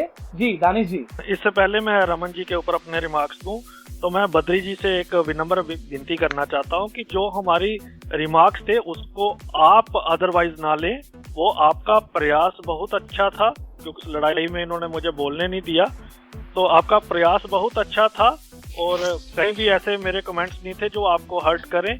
मैं यही चाहता हूं कि आप उसे इम्प्रूव करें। तो वो मेरे अपने जजेस के साथ बातचीत थी कि इन्होंने किस बेस पे लिया। चलिए अब आते हैं रमन जी के ऊपर। तो रमन जी, मुझे परफॉर्मेंस आपकी अच्छी लगी। सबसे अच्छा जो मुझे लगा आपकी लय लगी, जो रिदम में आप बात कर रही हैं। कंटेंट की कमी लगी, कंटेंट और बेहतर हो सकता था, लेकिन वही बात है कि आपने अपने पार्टनर को सुना होगा तो आपने उसी तरीके से डिबेट की। तो आप अपनी जगह पे सही हैं, लेकिन ओवरऑल कंटेंट और अच्छा हो सकता था। भाषा की दिक्कत है, वायरस को भी एक आधी जगह आपने गलत प्रोनाउंस किया है। ये मेरे रिमार्क्स है, इम्प्रूव कीजिए। लेकिन लय में जो आप बात कर रही हैं वो मुझे बहुत अट्रैक्ट कर रहा था, बहुत अच्छा लग रहा था, तो मैं आपको अंडर कंसिडरेशन रख रहा हूँ। वर्मा साहब। रमनदीप के लिए मैं ये कहना चाहूंगा, जो उन्होंने प्रस्तुति की है वो अच्छी है, किंतु जो इन्होंने शुरुआत की है वो बहुत त्रुटिपूर्ण है। जो शेर से शुरुआत की है वो शेर इस विषय से मिलता जुलता नहीं है। शेर, कहावतें और कोटेशन डिबेट में की जाती हैं और करना भी चाहिए, इन्होंने भी किया है, किंतु ये ध्यान रखना चाहिए क्या उस विषय से जुड़ता हुआ, मिलता हुआ या उस विषय को सार्थक करता हुआ कोई शेर है। अगर वो होता है तो ज्यादा अच्छा होता है। और दूसरी चीज दानिश ने बता दी है कि भाषाई सुधार की बहुत गुंजाइश है इनमें। भाषा का सुधार करना पड़ेगा इनको, और तथ्यों की और तर्कों की जो कमी है वो भी बता ही दिया है, लेकिन फिर भी कुल मिलाकर के इनका प्रदर्शन अच्छा है और हम इन्हें कंसिडर कर रहे हैं। राणा साहब, मैं दानिश से सहमत हूँ। इनकी तैयारी बहुत अच्छी है, यानी कि इनका एग्रेशन है बोलने का वो बहुत शानदार है। तो मैं वर्मा सर से सहमत हूँ इस बात को लेकर, उन्होंने कहा है कि जो शेर था वो बिल्कुल इस जगह रेलेवेंट नहीं था, उसका इस्तेमाल आप यहाँ नहीं कर, मतलब आपको नहीं करना चाहिए। दूसरा, मैं एक बात और कहूँगा, जैसा कि मैंने पहले भी इस विषय में कहा जब हम मनदीप के वक्तव्य सुन रहे थे, कि आप जिस विषय पर बोल रहे हैं वो अंतर्राष्ट्रीय है, और अंतर्राष्ट्रीय विषय पर बोलते हुए आपको कम से कम जो देश के अंदरूनी हालात हैं उसको लेकर टिप्पणियां करनी है। आपने टिप्पणियां की हैं जो ताली इस पे आपने बहुत टिप्पणियां की हैं। आपने जो पाकिस्तानी शिया मुसलमान जो पंजाब में आए उन पर टिप्पणियां की हैं। मुझे लगता है आपने बहुत अच्छा वक्तव्य दिया है, लेकिन आपने जरूरत से ज्यादा आपको जो भारत में गतिविधियां हो रही हैं इसको लेके एड्रेस नहीं करना है। मैं भी आपको कंसिडर कर रहा हूं आगे के लिए, लेकिन मैं उम्मीद करता हूं आपको इस बात की तरफ अवश्य ध्यान देंगी आप। अच्छा रमन, एक चीज मैं कहना भूल गया, शेयर आपका त्रुटिपूर्ण था इन्होंने कहा, लेकिन मुझे वो शेयर बहुत अच्छा लगा इस डिबेट के प्रोस्पेक्टिव से नहीं, लेकिन वैसे मुझे भी अच्छा लगा दानिश, वो शेयर मुझे भी अच्छा लगा, लेकिन वैसे वो मैंने आउट ऑफ कॉन्टेक्स्ट था वो तो मैं बोल रहा हूँ ना कि आउट ऑफ कॉन्टेक्स्ट था, लेकिन शेयर की वर्डिंग बहुत अच्छी थी। और एक चीज और, लिसनर्स बाद में ऑब्जेक्शन उठाएंगे तो मैं पहले क्लियर कर देता हूँ। मनदीप की इन्होंने बात की तो मनदीप की एक बात मुझे याद आ गई कि उन्होंने एक दो जगह, जैसे हमने अपनी टर्म्स एंड कंडीशन में रखा है कि आपको अंग्रेजी के शब्दों का इस्तेमाल नहीं करना अगर आप हिंदी अपना चुनते हो, तो एक आधा शब्द हम माफ कर देते हैं, तो मैं सोचा लिसनर को क्लैरिफाई कर दूं। लेकिन कोशिश आप यही करें, जैसे उन्होंने बोला था जैविक वेपन, जैविक हथियार हो सकता था, तो साथ के साथ जो याद आता है वो भी हम करते जाएं। एक आधा शब्द हम माफ कर देते हैं, लेकिन कोशिश यही करें कि जहां जरूरत नहीं है वहां यूज ना करें। जी, आपके सजेशंस के साथ रमन आपको अंडर कंसीडरेशन रखा गया है, तो आप प्रतीक्षा करें। अभी परिणाम आना बाकी है, देखते हैं परिणाम क्या होता है। अगली टीम की ओर बढ़ते हैं, बिना देर किए आ रहे हैं सचिन। गरिमा को मेरा नमन। आज का विषय कोरोना वायरस चीन की एक साजिश है के पुरजोर पक्ष में। अध्यक्ष महोदय, कोरोना वायरस चीन की एक चाल है तथा यह चीन की एक साजिश है को स्पष्ट करने के लिए कुछ विचार आपके सामने प्रस्तुत करना चाहूँगा। सर्वप्रथम मैं ये जानने की आवश्यकता है कोरोना वायरस आया कहाँ से। चीन के अनुसार यह वायरस मानव निर्मित नहीं है, परंतु कुछ बातों से स्पष्ट होता है कि यह virus Wuhan institute of virology से फैला है। अध्यक्ष महोदय, वुहान शहर से शंघाई शहर 839 किलोमीटर तथा बीजिंग से 1152 किलोमीटर दूर है। यह दूरी बहुत कम दूरी है, परंतु कम दूरी होने के बावजूद इस वायरस का प्रभाव इन शहरों में ना के बराबर है। वहीं दूसरी ओर हम देखते हैं कि विकसित देश और तथा बहुत अधिक दूरी पर होने के बावजूद उन देशों में प्रभाव बहुत अधिक है, तथा इस कोरोना वायरस के चलते उन देशों में व्यापार ठप हो चुका है तथा इस कोरोना वायरस से प्रभावित होने के कारण उनकी अर्थव्यवस्था बुरी तरह से प्रभावित हो चुकी है। अमेरिका, यूरोप, ब्रिटेन बुरी तरह से प्रभावित हो चुके हैं। वहीं हम दूसरी ओर देखते हैं कि जो चीन के 14 पड़ोसी देश है, इन विकसित देशों की तुलना में उन देशों में प्रभाव बहुत कम है तथा केसेस भी बहुत कम है। तो इन बातों से स्पष्ट होता है कि चीन ने विकसित देशों के खिलाफ प्रयोग करने के लिए इस वायरस का निर्माण किया, ताकि इस वायरस से वह उन देशों को बुरी तरह से प्रभावित कर सके। अध्यक्ष महोदय, चीन के एक डॉक्टर आई फैन ने एक इंटरव्यू के माध्यम से वायरस के बारे में जानकारी दी, परंतु डॉक्टर फैन ने जिस वायरस के बारे में इंटरव्यू में बताया उसे रेनबो ने अपनी साइट से हटा दिया और चीन की सोशल मीडिया ने इससे भी वह इंटरव्यू गायब हो चुका है। और दूसरी ओर हम देखते हैं कि वुहान सेंट्रल हॉस्पिटल की डॉक्टर ली वेनलियांग ने जब सरकारी अधिकारियों को इस वायरस के बारे में चेताते हुए जानकारी दी थी तो उन्हें भी धमकी दी गई तथा कुछ दिनों के बाद उनकी मौत हो गई। चीन ने कोरोना वायरस को इस मौत का कारण बताया, परंतु एक खुफिया अधिकारी ने जानकारी दी है कि चीनी सेना ने उन्हें गोली मार दी। दूसरी ओर हम देखते हैं कि चीन शुरुआत से इस वायरस को सामान्य वायरस बता रहा है, परंतु आज यह वायरस वैश्विक महामारी का रूप धारण कर लिया है। इन सभी बातों से अध्यक्ष मोदी स्पष्ट होता है कि चीन ने कोरोना की बात सभी देशों से छुपाने की कोशिश की तथा उसने इस वायरस के जरिए पूरे सभी देशों को बर्बाद किया। अध्यक्ष महोदय, एक और कारण जो यह स्पष्ट करता है कि ये कोरोना वायरस चीन की साजिश है। चीन कोरोना वायरस को जैविक हथियार के रूप में प्रयोग कर अमेरिका को हटाकर सुपर पावर की जगह लेना चाहते हैं। आज हम देखते हैं कि संपूर्ण विश्व में कोरोना वायरस की वजह से लॉकडाउन है, परंतु चीन ने इस वायरस का बहुत जल्द नियंत्रण पा लिया तथा वह वहाँ पर सब कुछ सामान्य, उनके उद्योग कार्यरत है तथा अर्थव्यवस्था में भी तेजी से बढ़ोतरी देखी जा रही है। अध्यक्ष महोदय, वहीं अमेरिका ने कोरोना वायरस के आगे घुटने टेक दिए तथा उनकी अर्थव्यवस्था भी बहुत तेज़ी से गिर रही है। इस बात से यह स्पष्ट होता है कि कोरोना वायरस का प्रयोग चीन ने सभी देशों की अर्थव्यवस्था को गिराने के लिए किया तथा वह अपनी अर्थव्यवस्था को बढ़ाना चाहता था। कोरोना वायरस के संकट में चीन सिल्क रोड बनाकर भी अपना बिजनेस बढ़ाना चाहता है। अध्यक्ष महोदय, पिछले 1 महीने में चीन में निर्यात की मात्रा में भारी बढ़ोतरी देखी गई है तथा वह इकोनॉमी में भी बहुत ज़्यादा बढ़ोतरी कर रहा है। इन सभी बातों से स्पष्ट होता है कि चीन ने ही कोरोना वायरस का जैविक हथियार के रूप में प्रयोग किया है तथा कोरोना वायरस चीन की एक साजिश है। आज हम देख रहे हैं कि न्यूयॉर्क शहर लॉकडाउन से जूझ रहा है, वहीं दूसरी ओर चीन बहुत तेज़ी से विकास कर रहा है। अतः इन सभी बातों से स्पष्ट हो जाता है कि चीन ने ही कोरोना वायरस का निर्माण किया तथा सभी देशों में इस महामारी को फैलाया ताकि वह अपनी अर्थव्यवस्था में बढ़ोतरी कर सके। तथा मैं अपनी वाणी को विराम देते हुए यही कहना चाहूँगा कि कोरोना वायरस चीन की एक साजिश है। बड़ी मजबूती के साथ आपने अपना पक्ष रखा है सचिन। अब देखना ये है कि आपकी ये मजबूती निर्णायक मंडल को विवश करती है या नहीं, आपको कंसीडर करने को। सबसे पहले दानिश जी। सचिन भाई, ये क्या किया आपने?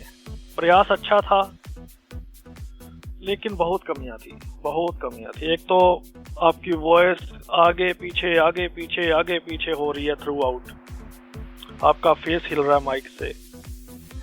दूसरा, आप पढ़ के कर रहे हैं, पन्नों की आवाज आ रही है और भाषा में बहुत ज्यादा इम्प्रूवमेंट की जरूरत है।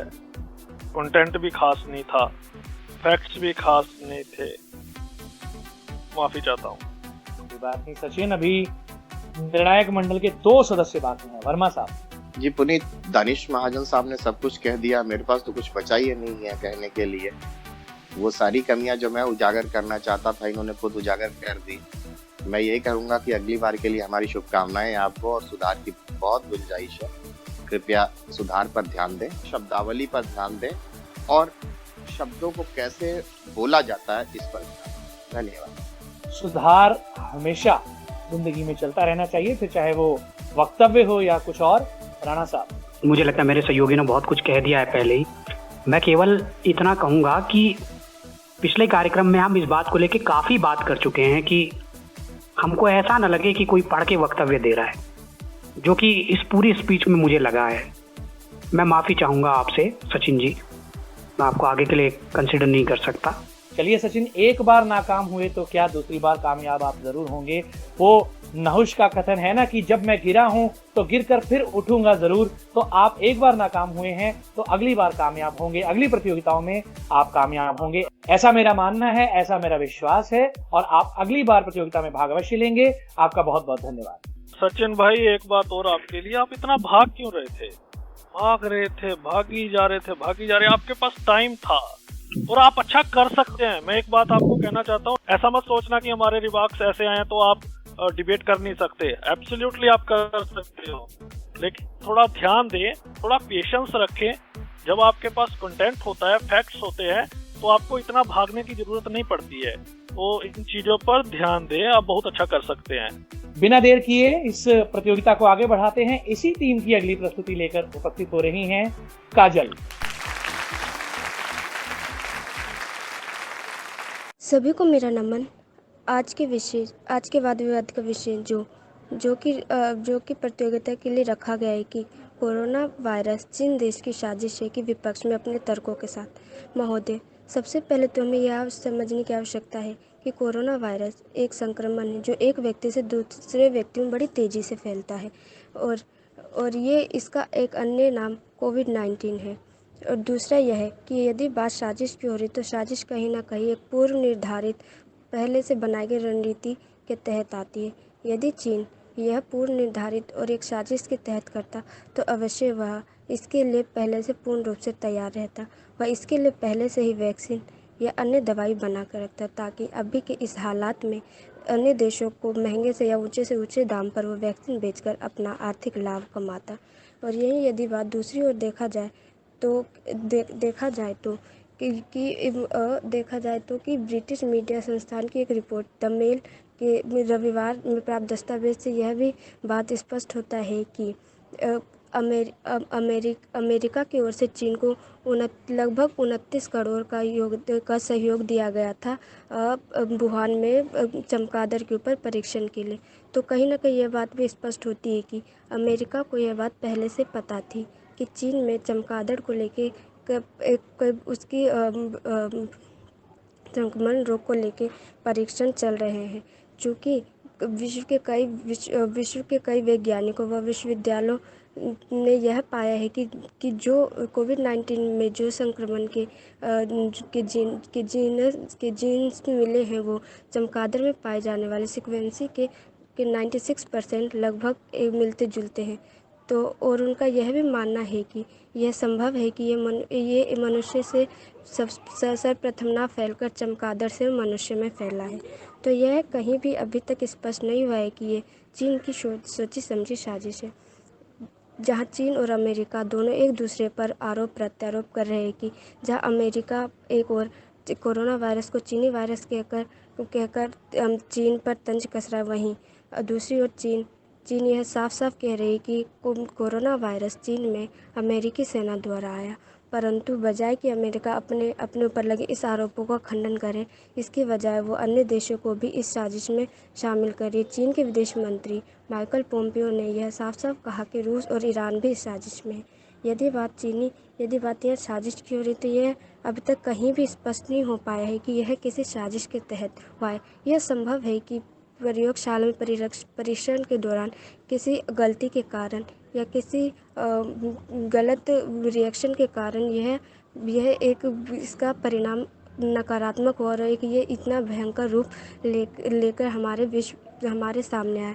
यह भी सच है कि यह पहले चीन के वुहान से निकला और पहले चीन में तबाही मचाई, परंतु इसका कहीं भी ये प्रमाण नहीं मिलता कि ये चीन ने पहले से सोची समझी साजिश के तहत किया। क्योंकि यदि चीन ने अपनी पहले से सोची समझी साजिश के तहत किया होता तो वो इसमें कम से कम अपनी जनता को इसके चपेट में आने देती और अब पूरी एक रणनीति के तहत इसको विश्व पटल पर उतारती।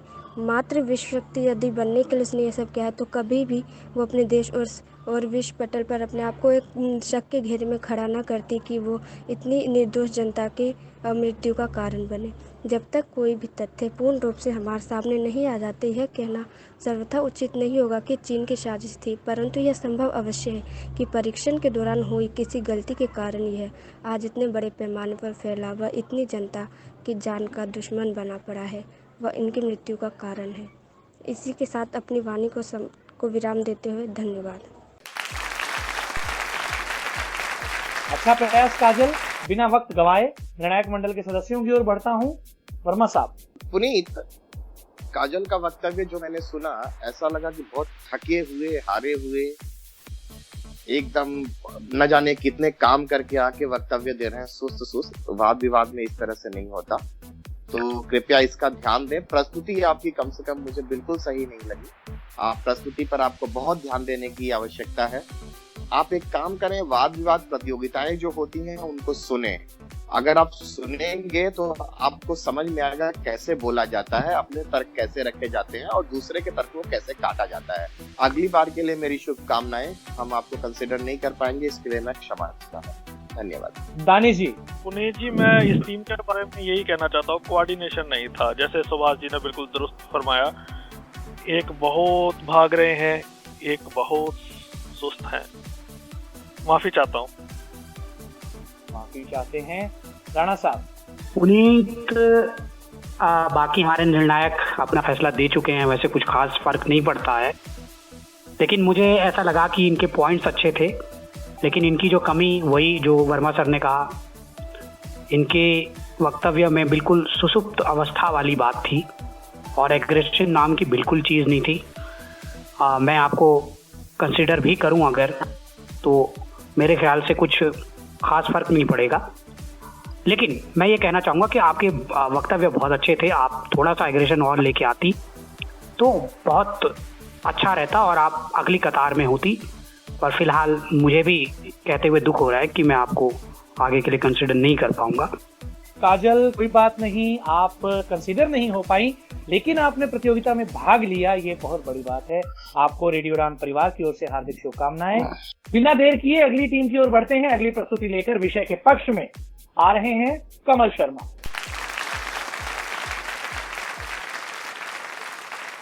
मेरा नाम कमल शर्मा है।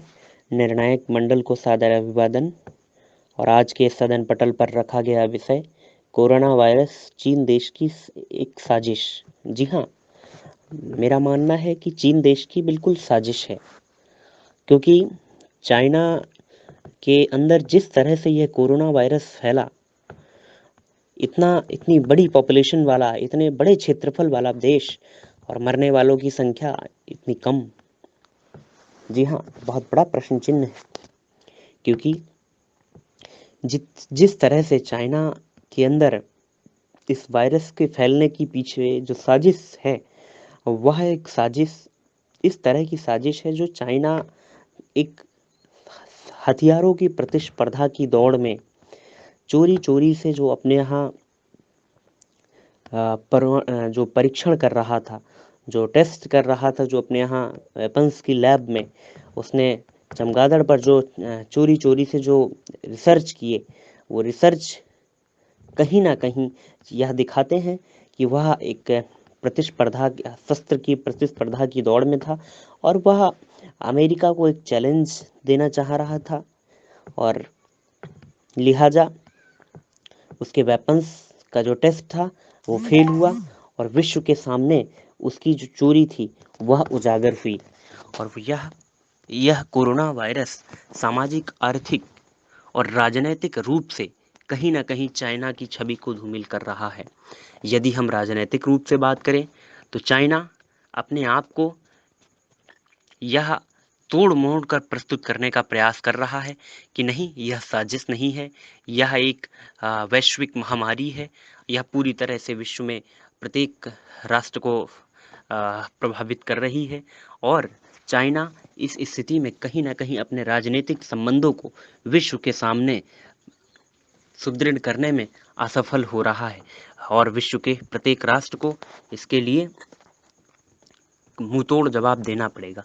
यदि हम आर्थिक रूप से देखने का प्रयास करें तो विश्व की अर्थव्यवस्था इस तरह से प्रभावित हो रही है जिसका कोई निश्चित अर्थ नहीं है।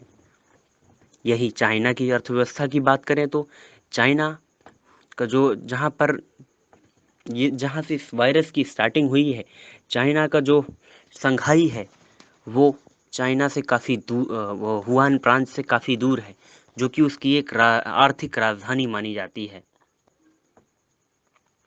और हुआन शहर के आसपास ही उसका वायरस फैलता है, और चाइना का पूरा देश बिल्कुल सेफ बच जाता है।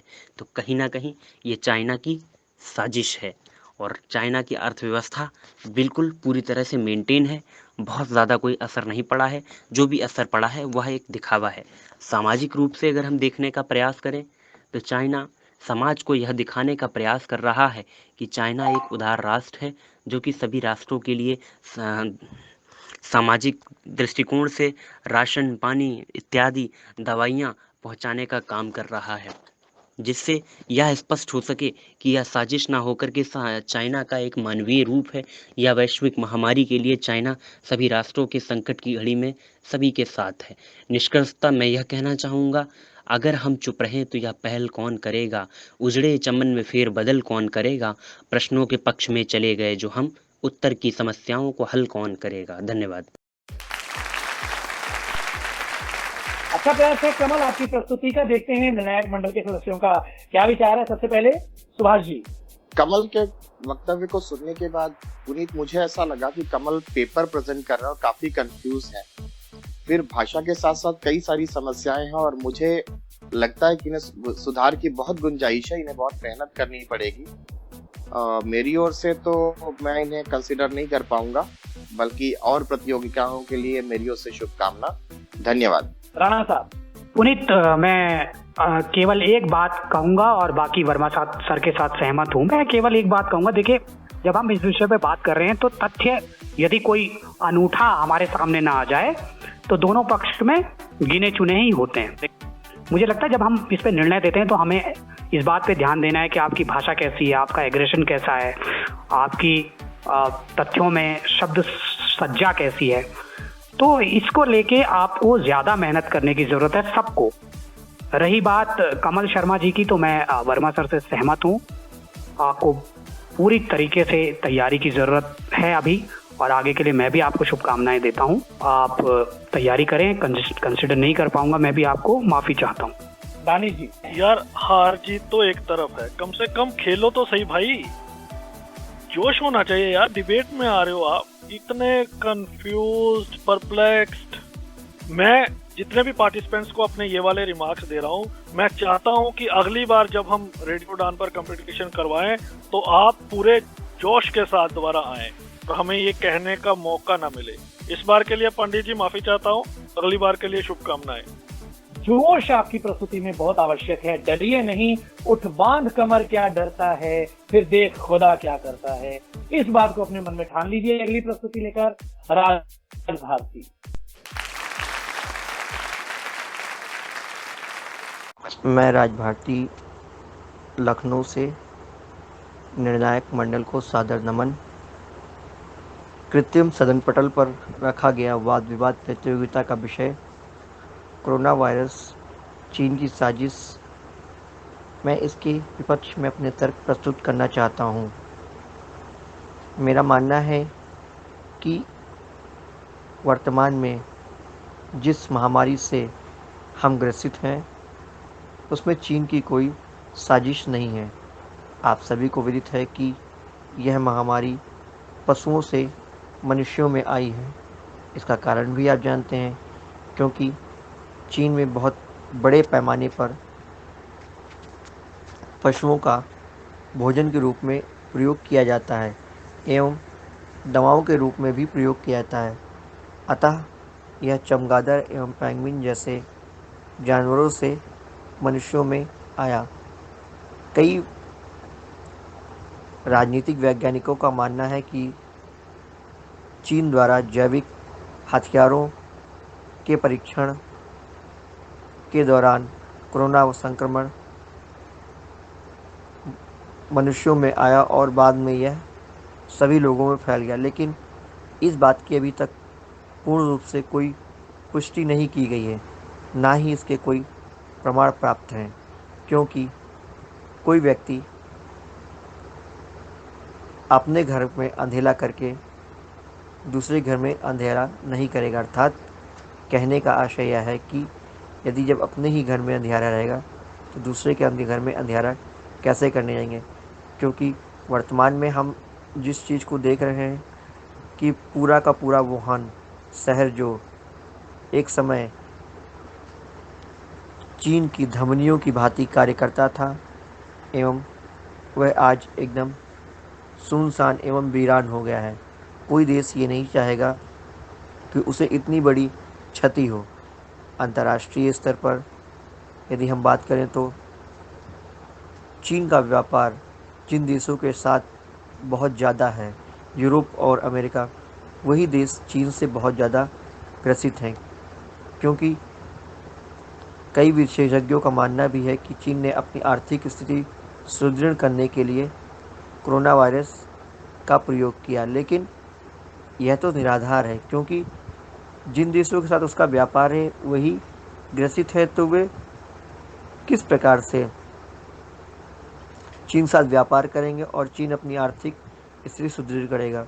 यदि हम सामाजिक स्तर की बात करें तो सामाजिक रूप से सहानुभूति, भाईचारा एवं सहयोग की भावना वर्तमान में अंतर्राष्ट्रीय स्तर पर सभी देश एक दूसरे देशों के साथ दिखा रहे हैं। भारत, चीन और वैसे अनेक तमाम देश जो सक्षम हैं वे अपने यहाँ से चिकित्सकीय सुविधाएं एवं अन्य तमाम वस्तुएं दूसरे देशों को पहुंचा रहे हैं। इसका यह आशय नहीं है कि वे अपनी सामाजिक एवं सामरिक स्थिति को मजबूत कर रहे हैं, क्योंकि बेल्जियम के साथ चीन का तो बहुत ज़्यादा ही तनाव बढ़ गया है। फिर भी चीन ने बेल्जियम को चिकित्सकीय सुविधाएं पहुंचाई हैं। यह एक सिर्फ मानवीय एवं सहयोग की भावना है, ना कि कोई साजिश। वर्तमान में तो हमें ये चाहिए कि जिस महामारी से हम ग्रसित हैं उससे अपने देश, अपने राज्य, अपने गांव एवं अपने परिवार को सुरक्षित रखें एवं खुद भी सुरक्षित रहें। इसी कामना के साथ जय हिंद, जय भारत। भारती साहब, अच्छा प्रयास आपका भी। देखते हैं निर्णायक मंडल के सदस्यों के आपके प्रति क्या विचार हैं। वर्मा साहब, मुझे लग रहा था पुनीत कि ये डिबेट कम बोल रहे हैं, पेपर रीडिंग कर रहे हैं। और पेपर रीडिंग मैं पहले भी बोल चुका हूँ, वाद विवाद प्रतियोगिताओं में पेपर रीडिंग जो है वो स्वीकृत नहीं होता और बड़ी सुस्ती से पढ़ रहे हैं। साफ साफ पता लग रहा है कि पढ़ रहे हैं और तर्कों में और तथ्यों में मुझे वो दम नहीं लगा, लिहाजा मैं इनको कंसिडर नहीं कर पाऊंगा। धन्यवाद। दानिश जी, कॉपी पेस्ट। राणा साहब, मैं अपने दोनों साथियों से सहमत हूं, पर कुछ ना कहना थोड़ा सा खराब हो जाता है, तो मैं आपको फिर यही कहूँगा, राज भारती साहब आप तैयारी करें। और वास्तव में मतलब जब भी आप, क्योंकि रिकॉर्ड करके हमको भेज रहे हैं, तो आप अपनी ही वक्तव्यों को कम से कम 2-3 बार सुने कि आपके प्रेजेंटेशन में कहाँ कमी है, उसके बाद आपको भेजना चाहिए। आगे के लिए ध्यान रखें। मैं अपने साथियों के साथ सहमत हूँ, आपको कंसिडर नहीं कर पाऊंगा मैं भी। चलिए भारती साहब, ऑल द बेस्ट, हार्दिक शुभकामनाएं आपको अगली बार के लिए। और बिना वक्त गवाए अगली टीम की ओर बढ़ते हैं, क्योंकि हमारे पास समय कम है और सभी प्रतिभागियों को सुनवाना आवश्यक है और उनके प्रति निर्णायक मंडल के सदस्यों के जो विचार हैं वे भी कम नहीं होने चाहिए या उनके लिए समय कम नहीं होना चाहिए, इसलिए मैं कम बोलता हूं। अगले प्रतिभागी मनीष कुमार।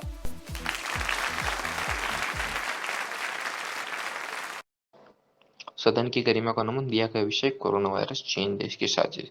विषय के पुरजोर पक्ष में जाते हुए कि हाँ, कोरोना वायरस चीन देश की ही साजिश है पर बात करते हैं महोदय, हमें सबसे पहले कोरोना वायरस की उत्पत्ति एवं प्रकृति पर बात करनी नहीं चाहिए, लेकिन तो हमें बात करनी चाहिए वहाँ की वर्तमान चीन सरकार की प्रकृति पर, जो कि कम्युनिस्ट तानाशाह सरकार है। और ये जो कम्युनिस्ट तानाशाह सरकार की मैं बात करता हूँ, यहाँ पे कम्युनिस्ट शब्द का योगदान, कम्युनिस्ट शब्द जो है केवल दिखाने में भ्रम करने के लिए, लेकिन अंदर ही अंदर ये पूरी तरह कट्टर पूंजीवादी सिद्धांतों पर चल रही है। और इसी के चलते ये आज विश्व में बहुत बड़ी अर्थव्यवस्था के रूप में सामने उभर कर आ रहा है।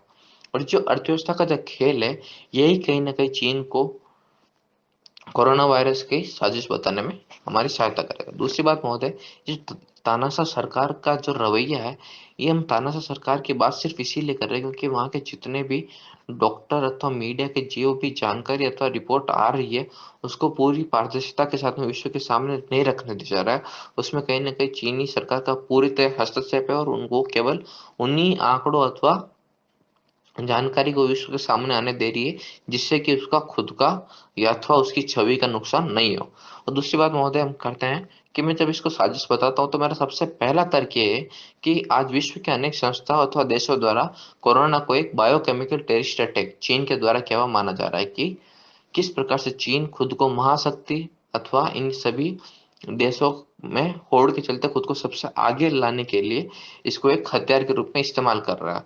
और माना जा रहा है ऐसा है कि चीन के किसी लैब अथवा परीक्षण का ये प्रयोगफली कोरोना वायरस को विकसित किया है, जिसके पक्ष में कई वैज्ञानिकों अथवा डॉक्टरों ने खुद अपने इंटरव्यू एवं कई सोशल मीडिया प्लेटफॉर्म पर इसके बारे में बात की।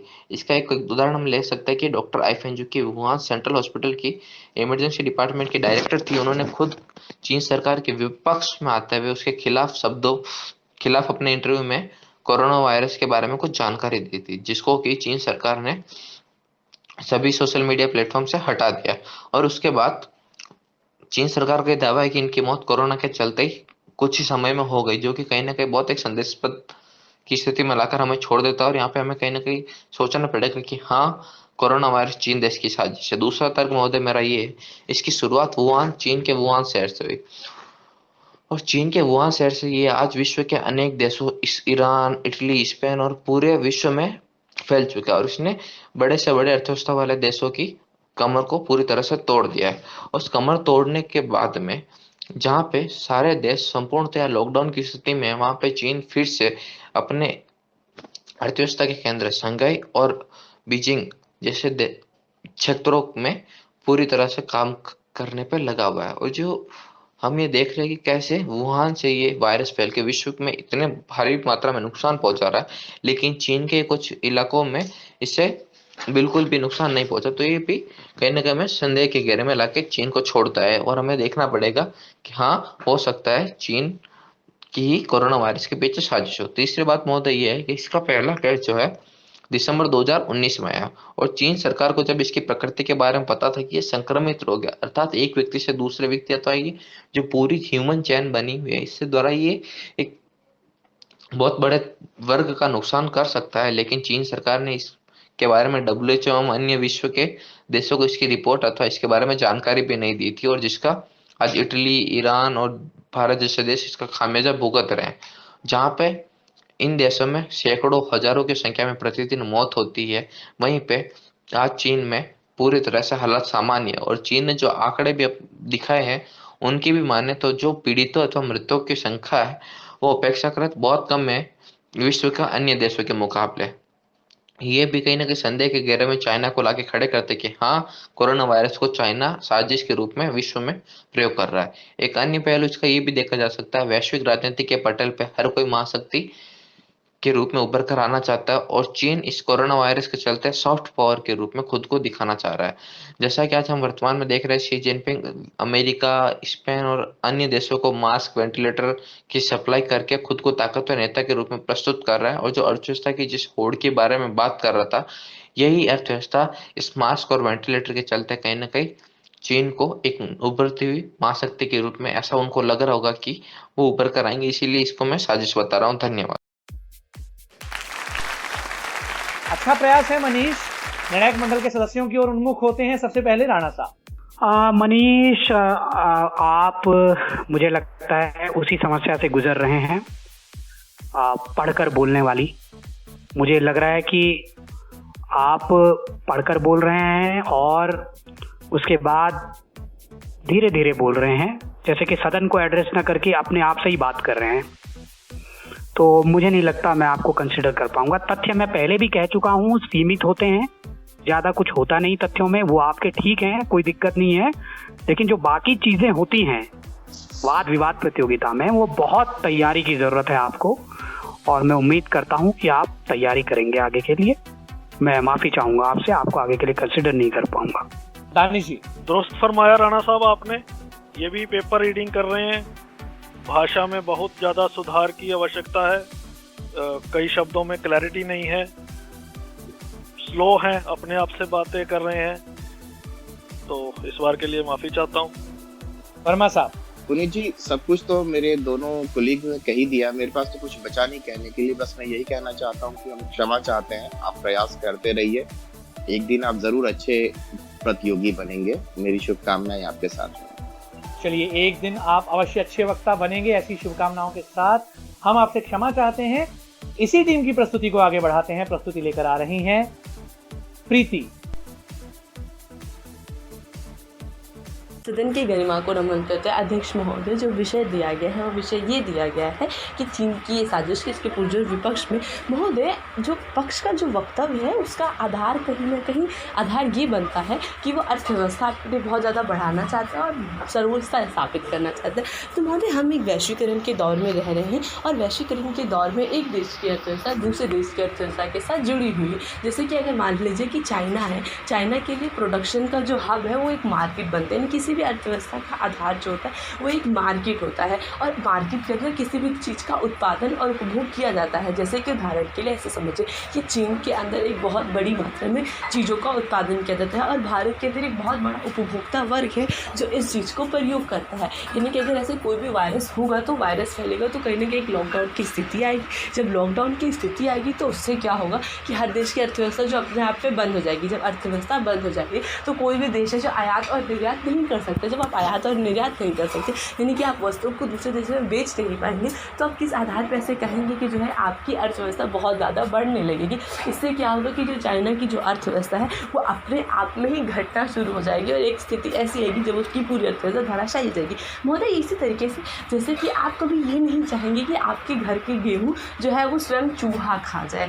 यानी कि अगर आप अपने उसी तरीके से चाइना में भी है कि कभी भी कोई देश ये नहीं चाहेगा कि नुकसान के कारण स्वयं वो बने, क्योंकि उस नुकसान का सबसे ज़्यादा वहन जो है उस देश को ही करना पड़ेगा। ठीक है, अब दूसरी चीज़ महोदय हम यहाँ पे समझे, जब पक्षी बात कह रहे हैं बार बार कि चीन के अंदर बहुत कम केसेस देखने को मिले, तो इसका रीज़न ये है कि वहाँ पर जो है वो कुशल नेतृत्व क्षमता है, यानी कि जो वहाँ पर उन्होंने सोसाइटल लॉकडाउन की स्थिति करी हुई थी, यानी कि उससे क्या था कि हर देश के, चीन के हर प्रत्येक देश के हर घर के बाहर जो है एक सैनिक तैनात किया गया और मूलभूत आवश्यकताएं खुद चाइना की सरकार ने उन लोगों को प्रोवाइड करवाई ताकि वो कहीं ना कहीं अपना वहन कर सके। तो जब वहाँ पे इतने कम केसेस इसलिए देखने को मिले क्योंकि उन्होंने जो अपनी नीतियाँ बनाई वो नीतियाँ बहुत ज़्यादा सही थी और कहीं ना कहीं उसके सकारात्मक प्रभाव भी देखने को मिलते हैं। अब दूसरी चीज़ महोदय, चीन ने अपनी तरफ से हर कोशिश करी थी कि उसने सब चीज़ें बताया कि किस प्रकार से जो है वो जो कोरोना वायरस है वो फैल रहा है, लेकिन जो WHO जैसे जितने भी संगठन हैं उन्होंने इस बात को बहुत हल्के में यानी लाइटली लिया और कहीं ना कहीं विश्व स्तर पर इस चीज़ का प्रसारण नहीं किया। और जब इस चीज़ का प्रसारण नहीं हुआ तो जो कोरोना वायरस है उसे एक महामारी घोषित करने में भी बहुत ज़्यादा देरी लगी। और बहुत जब ये कहा जाता है पक्ष के द्वारा कि जो चीन है उसने से महामारी घोषित करने में भी दिक्कत करें, तो महोदय इस बात को समझिए कि किसी भी बीमारी को आप महामारी बहुत जल्दी घोषित नहीं कर सकते। उसे घोषित करने के पीछे रीज़न है, जब आप देखें कि बहुत बड़ी मात्रा में जो है लोग वो मरना शुरू हो जाए, जब लोग मरना नहीं शुरू हो रहे तो आप किसी को ऐसे महामारी नहीं कह सकते। यानी कि और जब चाइना ने इस चीज़ को ऐसा किया, घोषित किया, तब उसके बाद यहाँ पर क्या हुआ, उसने WHO जैसे संगठनों को भी, WHO जैसे संगठनों को भी उसने अवगत करवाया, लेकिन उन्होंने इसको प्रकाशन बहुत अच्छे तरीके से नहीं किया जैसे को करना चाहिए। इस वजह से आज हम देखते हैं कि जो कोरोना वायरस है बहुत बड़ी मात्रा में बहुत बड़े तरीके से फैल रहा है। अब महोदय अगर हम इस बात को समझें कि जो कोरोना वायरस जो है एक प्रकृति को समझना आवश्यक है कि कोरोना वायरस की प्रकृति कैसी है कि संक्रमण की बीमारी यानी कि इसे एक व्यक्ति से दूसरे व्यक्ति में फैलती है। तो जब एक व्यक्ति से दूसरे देश में फैल रही है तो इसे जो है बहुत बड़ी मात्रा में एक ही साथ बहुत सारे लोगों की मृत्यु हो सकती है, इससे ज़्यादा संक्रमित हो सकती है। तो चाइना जो है ऐसा कार्य नहीं करता था क्योंकि इससे उसका नुकसान उसे खुद भी हो सकता है। और दूसरा पॉइंट महोदय, इस बात को समझें कि वैश्विक स्तर पर कहीं ना कहीं एक भ्रम की स्थिति पैदा की जा रही है चाइना को इसकी साजिश तौर पर, और साजिश चीन को एक साजिश करके, जब आप एक चीन को एक साजिश के तौर पे कह देते तो कहीं ना कहीं हर देश अपनी जिम्मेदारी को हटाना चाहता है, अपनी जिम्मेदारी से बचना चाहता है चीन को इसका कारण करके। बल्कि यहाँ पर यह है कि हर एक देश को अपनी नीतियों को सजग करने की जरूरत है। जब वो अपनी नीतियों को ठीक प्रकार से वहन करके जैसे चाइना ने किया है तो हम कोरोना वायरस की समस्या से लड़ सकते हैं। और कोरोना जैसे कि संक्रमण की बीमारी है तो इस हिसाब से हमें क्या है, हर एक देश को अपनी हर स्तर पर कहीं ना कहीं कोशिश करने की ज़रूरत है और इससे लड़ने की ज़रूरत है, ना कि किसी देश को इसको क्या कहते हैं एक जिम्मेदार ठहराकर अपनी जिम्मेदारियों से। मजा आया प्रीति आपकी परफॉर्मेंस को सुनकर। निर्णायक मंडल के सदस्यों के भी काफी अच्छे फीडबैक्स थे आपकी परफॉर्मेंस को लेकर। सबसे पहले दानिश जी, जब सुभाष जी ऐसा कहते हैं कि मेरे दोनों कोलीग बोल चुके हैं और मेरे पास कुछ बचा नहीं है बोलने के लिए, तो ये बहुत बड़ा कॉम्प्लीमेंट होता है मेरे और राणा साहब के लिए, उसके लिए शुक्रिया। प्रीति जी, रिकॉर्डिंग क्वालिटी सही नहीं है, क्लैरिटी नहीं है, रिकॉर्ड करके आप भेज रहे हैं, आपके पास इतना टाइम आपको दिया गया तो रिकॉर्डिंग में ये चीज़ें नहीं होनी चाहिए। दूसरी बात, आप भी वॉइस आगे पीछे हो रही है एक दो जगह पे शब्दों में क्लैरिटी नहीं है, कंटेंट अच्छा है, प्रयास अच्छा है, तो एक बार के लिए तो मैं आपको कंसीडर कर रहा हूँ, लेकिन आपको भी अभी बहुत सुधार की आवश्यकता है।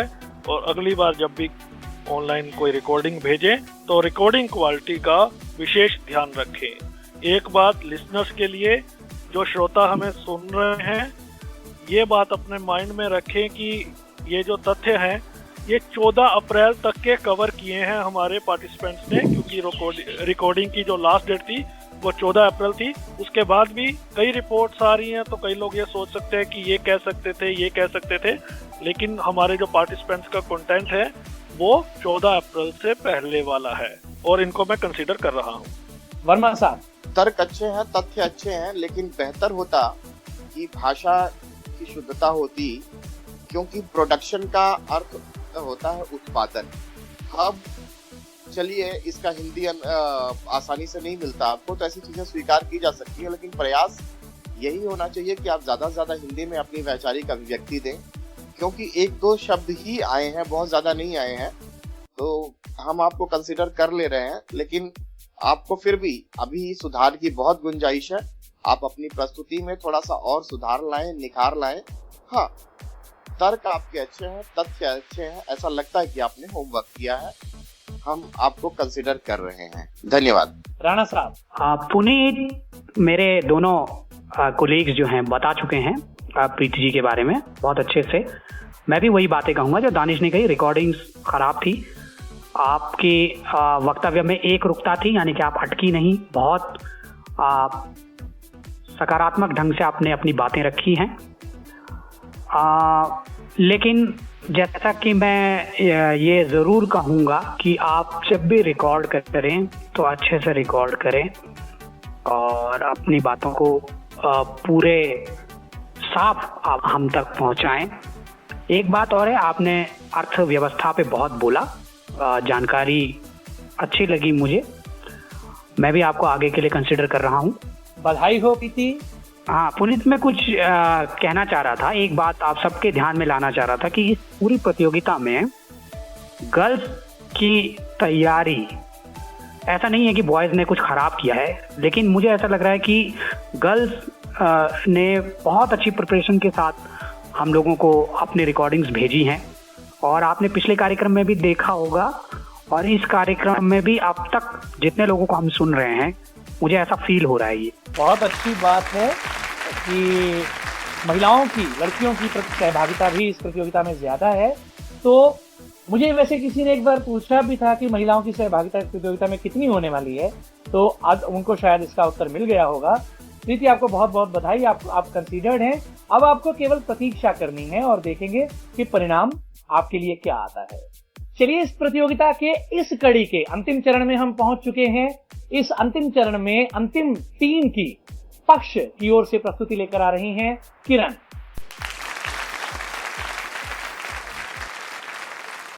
आप सभी को मेरा नमस्कार।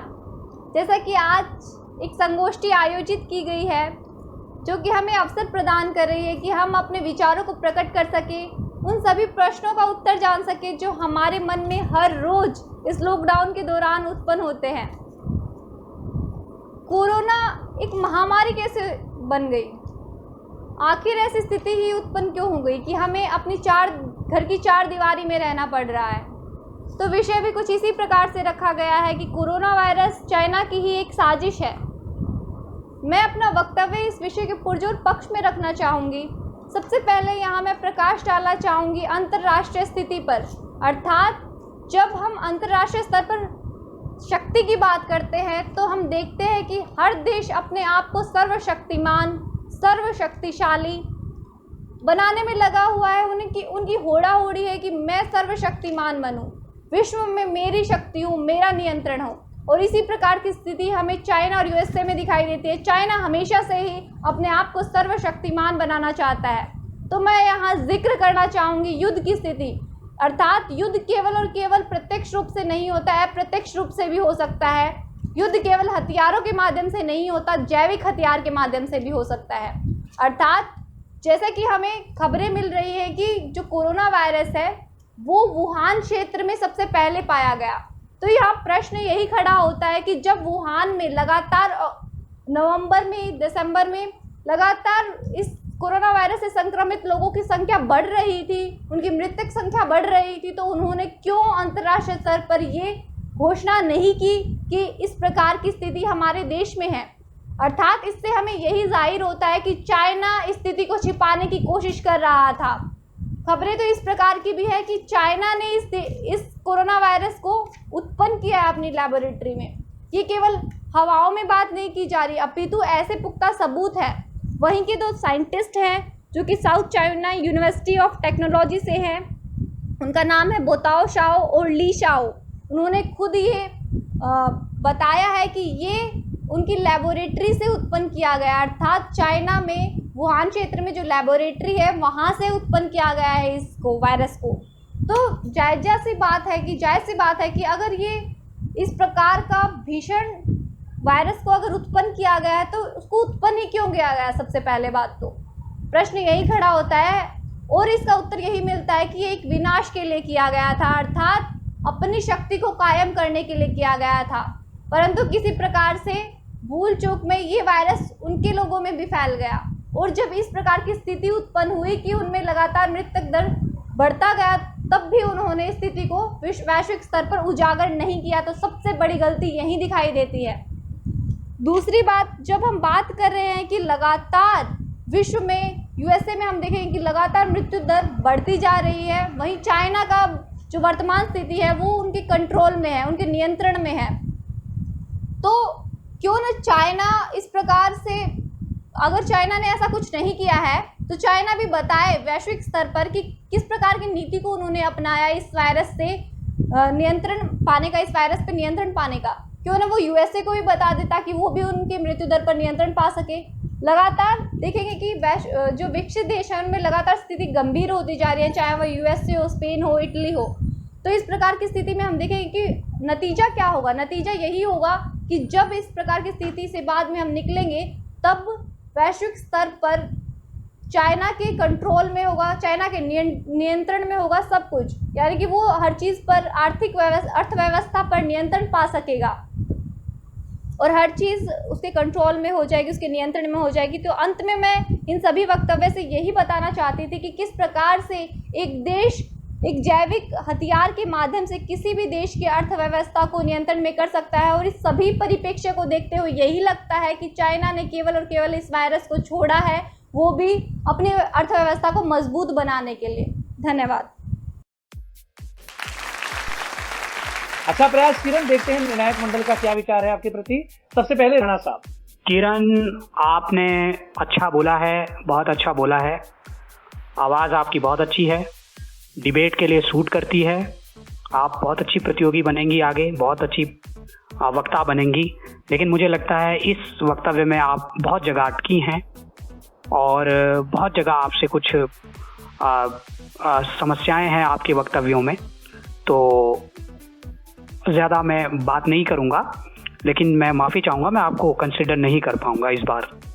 और यहाँ पर हम अपने श्रोताओं को स्पष्ट कर दें कि हमारे निर्णायक मंडल एक गहन शोध और अध्ययन के पश्चात इन प्रतिभागियों को अपने विचार दे रहे हैं, सुझाव दे रहे हैं।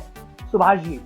पुनीत, मुझे लगता है किरण जी ने ना विषय को समझा ही नहीं है। इन्होंने वाद विवाद प्रतियोगिता की जगह संगोष्ठी शब्द का इस्तेमाल किया है। ध्यान रहे कि संगोष्ठी नहीं है, वाद विवाद प्रतियोगिता है। अच्छा, दूसरी चीज इन्होंने क्या कि भाषा की समस्या तो इनके साथ है ही, और इसे लॉकडाउन से जोड़ने की कोई आवश्यकता नहीं थी। सवाल इतना था कि चीन देश की साजिश है या नहीं। तो आपको सिर्फ ये सिद्ध करना है कि अगर चीन की साजिश है तो कैसे है, और नहीं है तो क्यों नहीं है।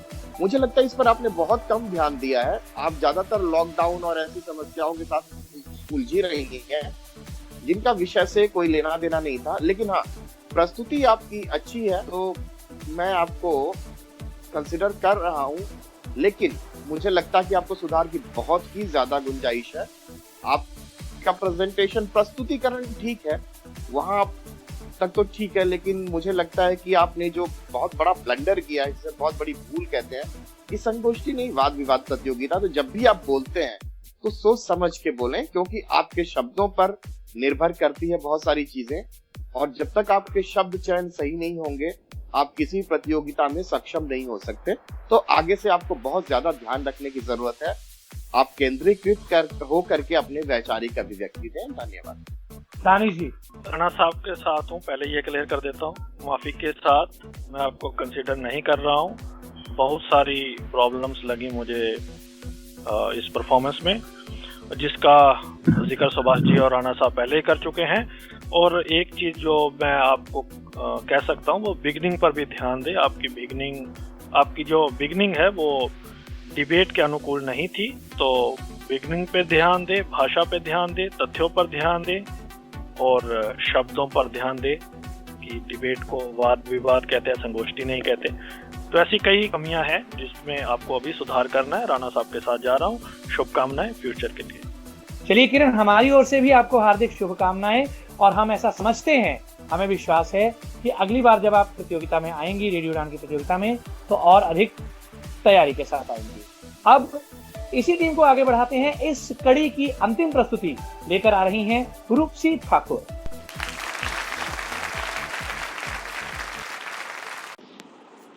सदन की गरिमा को रूपसी का नमस्कार। सदन पटल पर रखा गया विषय कोरोना वायरस चीन देश की साजिश, इसकी पुरजोर विपक्ष में मैं अपना वक्तव्य रखूंगी। मान्यवर, कोरोना वायरस एक ऐसा सूक्ष्म जीव है जिसे हम देख भी नहीं सकते। इस वायरस ने पूरी मानव जाति को घुटने पर लाकर खड़ा कर दिया है। पूरा विश्व आज इसके सामने विवश है और आज की यह संगोष्ठी इस तरह हो रही है, इसके कारण भी कोरोना वायरस ही है। अब कोई जीव दुनिया को इस तरह तहस नहस कर रहा है तो सवाल पूछना तो लाजमी है, ये आया कहाँ से। मान्यवर, इस सवाल पर आज बहुतेरे लोगों ने अपना नजरिया रखा होगा कि यह जानलेवा बीमारी चीन की साजिश है या नहीं, परंतु जब तक इसका साक्ष्य मिल नहीं जाता तब तक हम यह कह नहीं सकते कि जानलेवा वायरस चीन की ही देन है। मान्यवर, यह कोई कंप्यूटर वायरस तो है नहीं, इसे बनाने वाला कोई ना कोई इंसान होगा। वैज्ञानिक मानते हैं कि यह वायरस पहले किसी और रूप में था और प्राकृतिक कारणों से म्यूटेट हो गया है, अर्थात इसके जीन में थोड़ा बदलाव हो गया है। जीन में बदलाव होने के कारण मनुष्यों में फैलने में सक्षम हो गया और इसी कारण ऐसी दुर्गति हो रही। यहाँ पर एक बात समझने वाली यह है कि जब भी कोई विपदा आती है तो साजिश की कहानियाँ अर्थात कॉन्स्पिरेसी थ्योरी का अपना एक मार्केट बन जाता है। आरोप प्रत्यारोप तो लगते ही रहते हैं, चीन पर भी लग रहा है। कोई भी ऐरा गैरा इंसान अपना एक विचार भी रख दे, उसे तुरंत हाथों हाथ लिया जा सकता है। इस बार भी वही हुआ। वैज्ञानिक इधर उस वायरस को समझ नहीं पा रहे हैं, उधर फुल प्रूफ आर्टिकल छपने लगी। ये चीन की ही देन है। 24 जनवरी के वाशिंगटन टाइम्स के एक रिपोर्ट के अनुसार ये वायरस चीन के जैविक हथियारों के एक प्रोग्राम के कारण पैदा हुआ और इसे वुहान इंस्टीट्यूट ऑफ वायरोलॉजी में तैयार किया गया। हालांकि जब दुनिया भर के वैज्ञानिक इस पर रिसर्च करने लगे और इस बात का खंडन करने लगे तो बाद में अखबार ने भी अपनी गलती मानी और स्वीकार किया कि वुहान का यही इंस्टीट्यूट नहीं, दुनिया का कोई भी इंस्टीट्यूट अभी कोरोना वायरस नामक जैविक हथियार बनाने में सक्षम नहीं है। मान्यवर, इसी तरह दूसरे अफवाह के अनुसार फाइनेंशियल न्यूज़ वेबसाइट के ब्लॉग लेखक ने एक चाइनीज साइंटिस्ट की तो पहचान कर दी और उन्होंने दावा करते हुए उसका नाम और फोटो भी पब्लिश कर दिया। परंतु बाद में जब इस बात में सच्चाई न रहने पे ट्विटर ने इस पर से हटा दिया गया, तब इस सच्चाई का उजागर हो पाया। मान्यवर, हमारी दिक्कत यह है कि लेखकों को नीति विचार को भी हम सच मानने लगते हैं। हम विज्ञान की बात तो कर रहे हैं परंतु वैज्ञानिक पद्धति फॉलो नहीं कर रहे हैं। विज्ञान की चीज़ें कैसे सच मानी जाती है, मैं इसका उदाहरण के तहत प्रयास कर रही हूँ समझाने का। मान लीजिए कि मैं साइंटिस्ट हूँ, मैंने कुछ रिसर्च किया। जब मैं कुछ रिसर्च पर लिखूंगी तो क्या सीधे सीधे उसे सच मान लेना चाहिए? मैं तो कुछ उलूल जुलूल भी तो लिख सकती हूँ। मैं अगर कुछ लिखूँ और उसे प्रतिष्ठित मैगजीन को भेजूँ तो उसकी सच्चाई को जांच पड़ताल के बिना मैगजीन उसे नहीं छापेगी और उसकी जांच पड़ताल अलग अलग वैज्ञानिकों के द्वारा की जाएगी। उसमें अगर सच्चाई साबित हुई तभी मेरी वह रिपोर्ट उस रिसर्च पर छपेगी। इसलिए तो वैज्ञानिक की बात सच मानी जाती है। ऐसे ही अगर कोई ऐरा गैरा कुछ लिख दो तो क्या हम सच मान लेंगे? मान्यवर, इसी के बाद अलग अलग अटकलें भी सामने आने लगी। अब मेरी समझ में ये नहीं आ रहा कि अगर बायोकेमिकल युद्ध ही करना होता चीन को तो एक व्यक्ति को संक्रमित करके चीन ने अमेरिका क्यों नहीं भेज दिया? अगर उन्हें खुद पता था कि ये मारक साबित हो सकता है तो उन्होंने लैब में सुरक्षा के तमाम इंतजाम क्यों नहीं किए? जाहिर है कि विश्व की इकोनॉमिक चीन के ऊपर थोड़ा बहुत आश्रित हो ही गई है। इस कारण चीन में स्लो डाउन का असर होने से हर जगह हुआ। अब 2 महीनों के लॉकडाउन के बाद अगर चीन सुधर गया है तो इससे पूरी दुनिया को इसे सीख लेनी चाहिए। ये कहना कि चीन के पास पहले से ही इसकी दवाई थी बिना सबूत का है और बेबुनियाद भी। अपने देश की कंपनी और आर्थिक व्यवस्था को रोकना किस सरकार को अच्छा लगेगा? अगर हम यह अटकलें लगाएं कि दूसरे देशों में चीन ने वायरस पहुंचाया ताकि उनकी आर्थिक स्थिति खराब हो, तो क्या चीन इतना निश्चय के साथ कैसे सोच सकता है कि आने वाले 2 महीनों में इसका इलाज नहीं ढूंढा जा सकता है?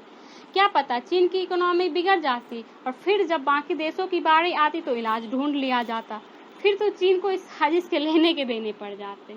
कुल मिलाकर मान्यवर बात यह है कि ये साजिश की कहानी तब तक मनगढ़ंत ही बनी रहेगी जब तक इसके साक्ष्य नहीं मिल जाते। ये एक मर्डर मिस्ट्री की तरह है। किसी की मौत हुई उसके परिवार में और फिर मौतें हुई, परिवार के बाहर भी मौतें हो रही है। अब लोग कह रहे हैं कि ये परिवार की ही साजिश है। मान्यवर, सच की जांच पड़ताल बहुत ज़रूरी है। धन्यवाद। अच्छा प्रयास रूपसी, आपके दिलों की धड़कन तेज हो रही होगी। अंतिम प्रस्तुति है, निर्णायक मंडल के सदस्यों की ओर बढ़ते हैं। राणा साहब। रूपसी, मैं आपको आगे के लिए कंसिडर कर रहा हूँ। आपने बहुत अच्छे से अपने वक्तव्य को रखा है, बाकायदा अपनी बातों को बहुत संयम के साथ कहा है। लेकिन हाँ, इसमें कोई दो राय नहीं है कि आपकी भाषाई शुद्धता नहीं है। आपको भाषा पर ध्यान देना पड़ेगा।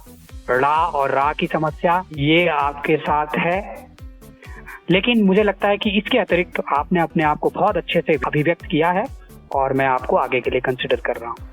वर्मा साहब। जी पुनीत, मैंने इनका वक्तव्य बहुत ध्यान से सुना।